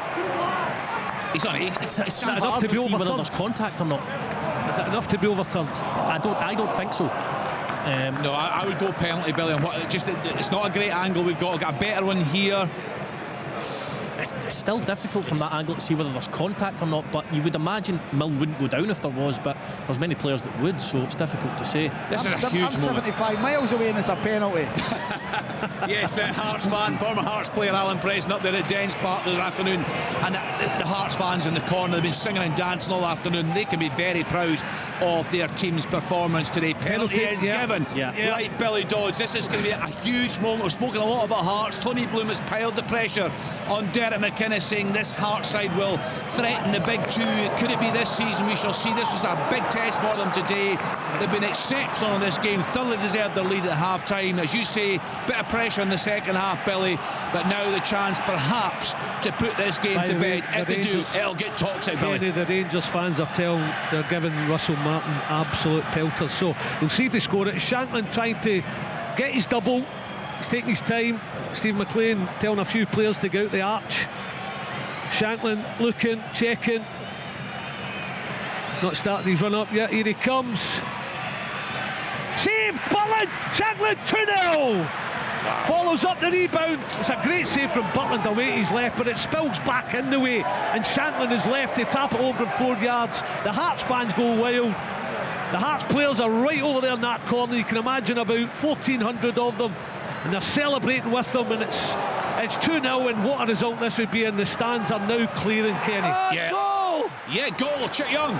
It's another goal for St Johnstone. They've wrapped this up now. We've played 87 minutes at Starks Park. It's a break. There was a chance for Rovers that took it up the other end. Ball's been rolled into the net. I'll tell you who scored in a minute, Kenny, but it's definitely 2-0 to St Johnstone. Right, it's all happening. Let's get to Alan Preston. Dens Park, a red card at all. Jan Danda. I think the referee sees it as his foot up. Dundee fans in front of me are not happy. I can't see the Motherwell player as he's lying on the ground. He's now going to get back onto his feet. But Jan Danda has been shown a straight red.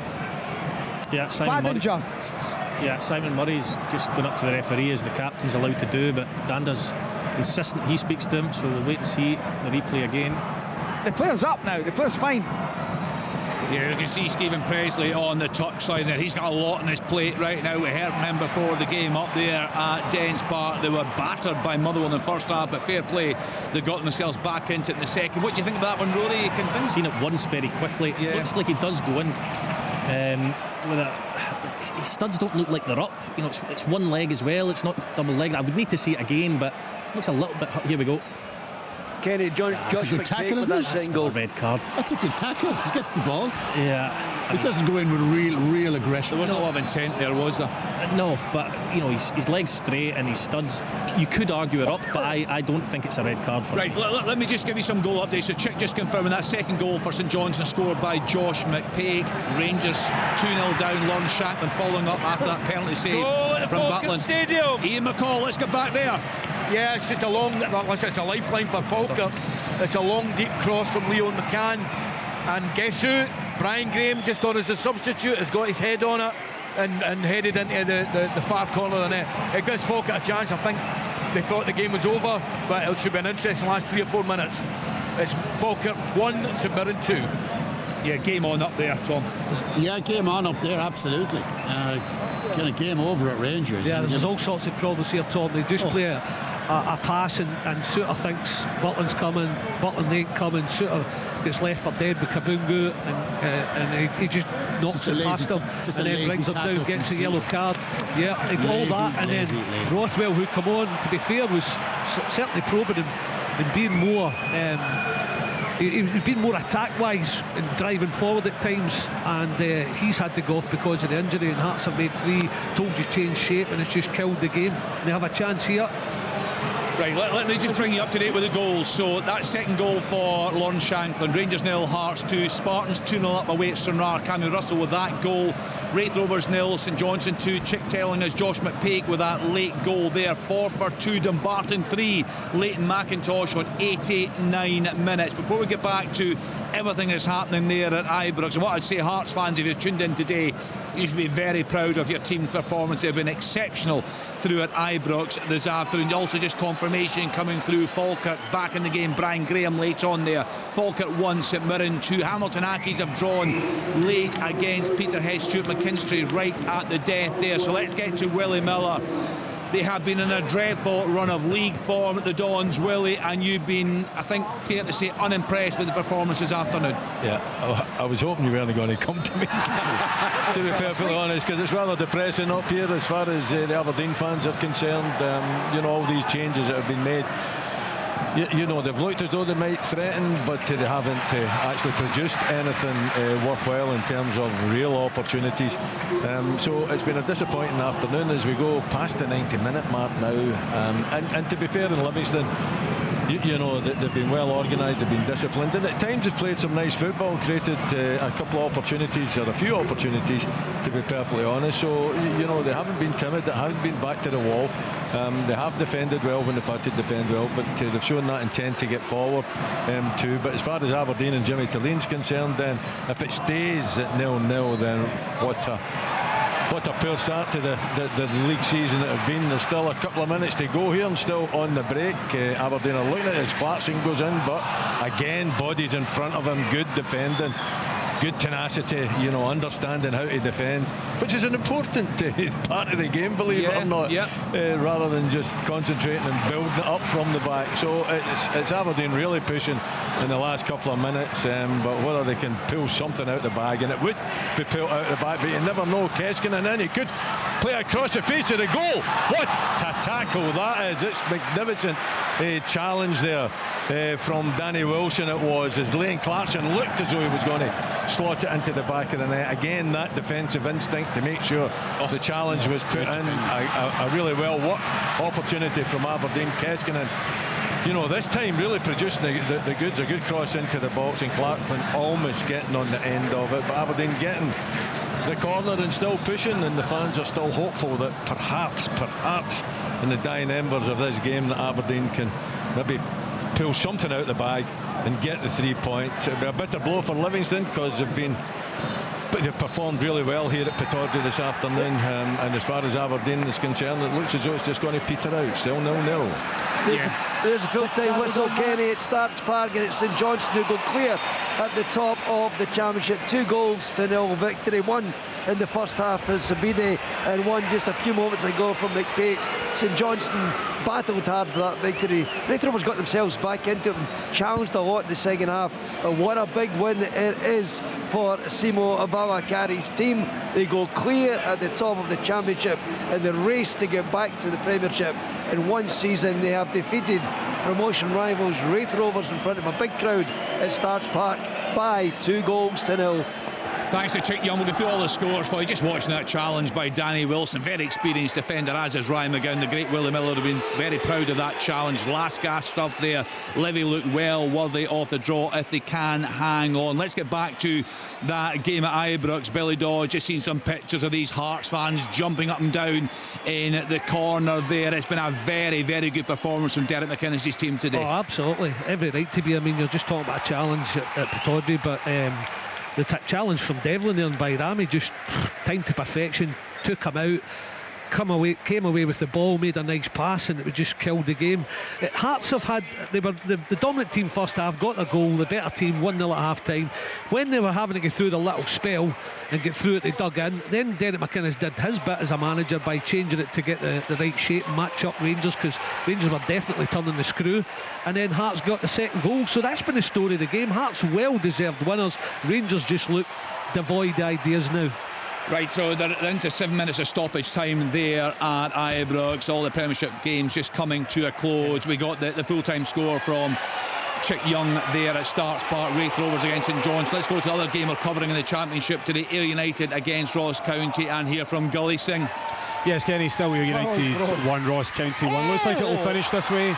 Off the post. Curtis Maney picked up a loose ball. He looked like he had a good chance in 78 minutes, but he advanced towards the box, picked out Mark McKenzie. He spun his shot, it took a deflection, looked goal bound, it trickled past the post. Nick McAllister for Ayr United had a header cleared off the line, but I think the referee is just about to blow the whistle. But yes, still currently Ayr United 1, Ross County 1. Back to Pittodrie, Willie Miller, big chance. Yeah, but it's a final whistle, Kenny, so it's finished 0-0 here. It was Lazatic that did really well in the box, nice sharp turn, and he's drilled the ball with the right peg, and it's just agonisingly for him. All he sees is it coming rebounding off the post. So that was the last effort of this game. A disappointing game as far as Aberdeen's concerned. A very productive game as far as David Martindale is concerned, getting that draw goal as well. Full time in the Falkirk Stadium. 0-0. Right, thanks to Willie there. Let's get to the Falkirk Stadium. A late rally from the home side, Ian McCall, but not enough in the end. Yeah, not enough again in the end. It was a good deep cross from Leo McCann and a really good header from Brian Graham. But on the second half, you've got to say, St Mirren probably deserved to win. They just looked a wee bit stronger. They looked a bit bigger. Yeah, they looked a little bit not so much fitter, but more physical. So I think they probably deserve to win. Although I've got to say, there's not a lot. Lewis Nielsen missed the best chance of the game, so there's not a lot between the teams. But it did end up here at the stadium. Falkirk 1, St Mirren 2. Yeah, John McGlynn said this week that St Mirren are the benchmark for Falkirk. Regulars now in the top flight, of course. 3 top 6 finishes in a row. Fantastic there for Stephen Robinson, his 400th game as a manager today. We'll go back for the closing few minutes at Ibrox, into 7 minutes of stoppage time there. Hearts fans delirious, the Rangers fans leaving in their droves. But let's get back to the game at Dens Park. There's a knife edge there. Alan Preston, Dundee at home to Motherwell. Yeah, we're into 6 added on minutes, Kenny. We've played about 3 of them. We're not far away now. It's been 1-0. Motherwell best of the first half without a doubt. A lot of possession, a lot of chances. Dundee really good in the second half, created chances, could have actually won it on another day. Simon Murray with a diving header as well. So they have got better in the second half, Dundee.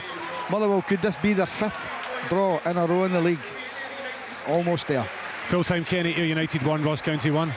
Right, thanks to Gully Singh there. Stay with us. We will bring you the classified score lines. Just seen Stephen Robinson, the St Mirren fans getting drenched up there, but they are absolutely delighted. I think they got about 700 or 800 tickets there.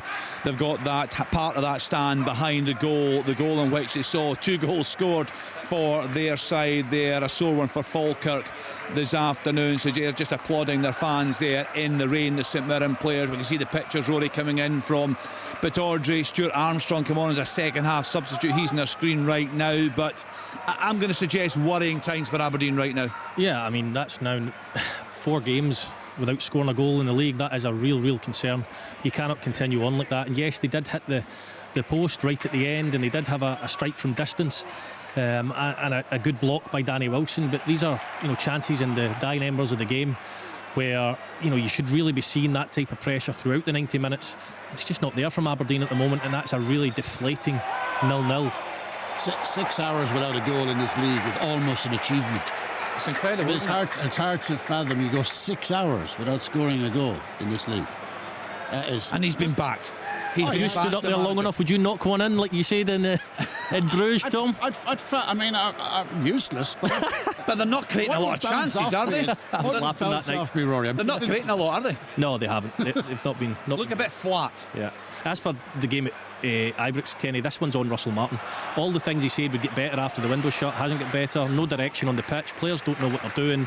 This one is on the manager. So it'll be interesting to see what he says. Full time at Dens, 1-1. Right, Alan, we'll get back to you for a full-time report. I know Tom's going to jump in here with a comment on that game, but let's go to the closing stages. Billy Dodds is there for us. Again, every time the picture goes there, Billy, in the studio, I can see these Hearts fans delirious in the corner. They have been fantastic today. Yeah, they have, and I mean, they've got every right to celebrate because, as I said, it's been a mixture of everything. Hearts dominant, Rangers finding a way to put pressure on in the second half. Derek McInnes making the change to change the shape, then they get the penalty to make it 2-0. They just dull it. It's what managers do if they know their stuff, and they brought on McCartan, went a back five and just matched Rangers because Rangers had taken off Magoma. Everything he's done his part, but his players have been brilliant as well. They have been at it. They were ration Rangers right from the start. As soon as Rangers players got the ball, they were all over them. They were taking it. They were making nice passes. He's obviously said to them, be brave in possession, and that's exactly what they've done. They took their chance, and then they've taken the other chance with the penalty, and honestly it's so the stands are nearly empty, as you said, Kenny, and the Hearts are actually enjoying the last 7 minutes. Usually when you get 7 minutes injury time, Ibrox, there's a big roar because they know that they're going to try and get back in the game. No chance today. The game was done a long time ago. And on the live table, Rangers in 10th place at the moment. I mean, 10th. You know, it's you look at this game, and I think there's a strong suspicion of handball in the lead up to Hearts' first goal, and I don't think the penalty was a penalty. That said, Hearts deserve to win this game. I mean, they've been put in a decent performance here today at Ibrox.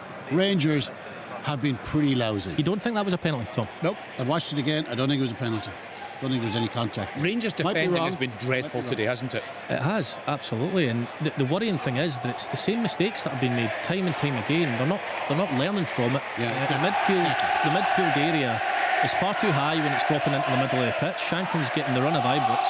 You know, whether it's Giga, Suter, Cornelius, whoever it is not getting tight enough, and they're being given far too much room. And some of the space that's been given to Hearts, I mean, they must be struggling to believe how much stuff they've had. And all that's going around this stadium just now is the Rangers fans singing at Russell Martin, you are getting sacked in the morning. It's so loud. It's funny, Bill, I wasn't sure it was the Hearts fans having a bit of fun there. It was the Rangers fans singing that. Yeah. I think the Rangers fans have had enough. We said that it was toxic, and they needed to, when he made the decisions off the park and on the park, they needed to get results to dampen it all, and that's not happened today. Four draws and a defeat. Listen, Billy, we'll stick with you. You know, a dreadful start of the season, I think about a minute of stoppage time to play there. We'll hear the reaction there, but Tom, we're going to have a discussion about Russell Martin. He had his media conference yesterday. We spoke about it earlier. We heard him live at the top of the programme. He made a big call in terms of Raskin, probably the best player last season. He's had his issues. He said yesterday the situation was resolved. He played, he scored for Belgium midweek, yet he doesn't get into this squad today. That was a big gamble from the manager. Yeah, and he needs to resolve, we said it, he needs to properly resolve this Raskin situation. He's had time to do it and he hasn't. Raskin is his best player, you could argue. Certainly last season his best player, and he's not in the squad today. He's in the stands. You could see pictures of him cheering on the team. It's just a ridiculous situation that Martin has got himself in here. Whatever Raskin has done, he needs to resolve it and get him back playing in the middle of the Rangers team, Rangers midfield. Now, would it make a sizable difference? I don't know, because there's so many problems. They don't know what the instructions have been given. Diamondi looks a different player this season. Well, Diamondi looks late. There's too many. There's a chance for three. Magnuson hits the post. I mean, he's sclaffed into the ground, but Butland's going the other way. That's at full time. I'll let the noise tell you the story. Yeah, Rangers are in a desperate state. And look, we don't know. We keep saying, oh, well, Russell Martin can't survive this. We keep saying that, but we don't know what's in the minds of the Rangers owners. But on the face of it, there's no way. This team is going nowhere under Russell Martin. They're at serious risk as well of being knocked out the League Cup next week. Rory, we said this a couple of weeks ago. We said that Hearts will fancy it in the league, Hibs will fancy it in the Cup. Hearts, very good value for their victory this afternoon. Fairly comfortable, you'd have to say, in the end. And you're right, Hibs in the League Cup next weekend. That's a huge challenge for Rangers. Well, you know, big changes need to happen. And that's not me alluding to necessarily the manager, but need clear the air talks with Raskin. They need to get him back in this team and get it all to one side and put to bed, because I don't think they win that game there today with Nico Raskin in it, but they're a better side with him in it. But I do think those two, we spoke about the 2 weeks that Russell Martin has had on the training field. Now I know a couple were away on international duty, but they've looked like they've got worse. Yeah, and they do look like they've got worse.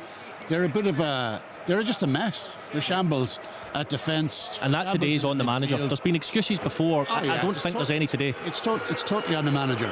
A word here for Derek McInnes and Hearts. This is a brilliant victory for them. Fantastic. It's a great start of the season. This is a club on the up. Yeah. And they've gone to Ibrox. They've a terrible record at Ibrox. Derek McInnes has put that right today with his team. And I think good value. Yeah, I'm talking about the 2 goals. Shanklin getting 2 as well, Tom. Shanklin getting 2. They're good value for it. They are a team and a club really on the up now. And they've got some good players that weren't playing today to come into this as well.